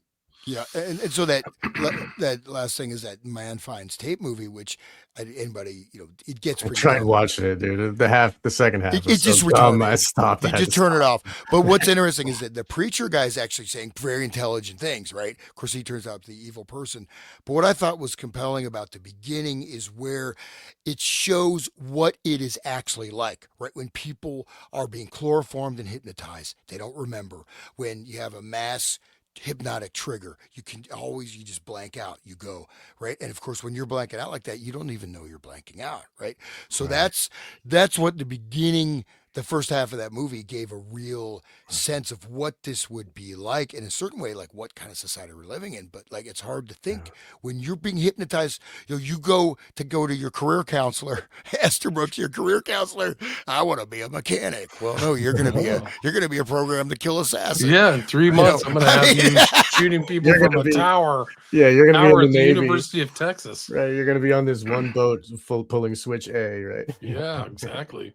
Your name will be Johnny Walker, and yeah, But that Gerald. show, like when they watched the show, when they were watching footage of everybody going to sleep, then they fell asleep again because the screen was re-triggering what happened the first time. That show is really, that movie. Just watch the first half. The second half is dumb, but yeah, that movie. Second half is god awful. Yeah, But I so- think no, it's retarded. I mean, it's just they destroyed the movie, right? Right. It's no point why. But I It think was a that's good almost thing in the it's beginning. deliberate. It was a good like a vehicle for those ideas of the hypnosis and the whole idea of mass hypnosis and what you're saying there. It's a good vehicle for those ideas. Yeah, Gerald yeah. Gerald Hall says, "What was that speech that Dulce gave at Yale or some college, where he explained the MK Ultra research was made for collective effects, not individual. It's called his brain warfare speech, and it was given in Virginia a week before they rubber stamped MK Ultra. You can read about it. You can find it online. I actually read it into my podcast. You can just type in brain warfare on your favorite thing, because I read the whole thing. But he says collective and individual things. So God bless you, William, for knowing. yeah, God all bless that you stuff. guys. Thank you. Anybody else? Any other comments? Any other questions out there? Let's see. There's a better way to get the best study. What movie? I think Man in this. Oh, what was the name of that movie you guys were talking about? Man Finds Tape. Oh yeah, it's. You mentioned it last time. I mean, yeah, just don't pay for it, and don't. I mean, just we're stop. not endorsing it. It's not. But just to show, this is also how sort of hypnotic or valencing, right? So when you have the preacher, he's almost sounds like Russ Dizdar, right? Yeah. Almost, but then he turns out to be the guy behind all the evil mind control stuff. So Of there's course. the valencing, right? So Right. you have the good information. Oh, okay, yeah. Okay, I'm getting. Okay. I'm All right, getting guys. scolded, Peace. so. Thanks for listening, everybody. Until next time. We still have a ways to go. We're going to get there. We could probably do 50 episodes. I hope so. That'd be great. All right, guys. Peace. Awesome. God bless. Sweet. Cheers. Thank you, guys. Bye-bye.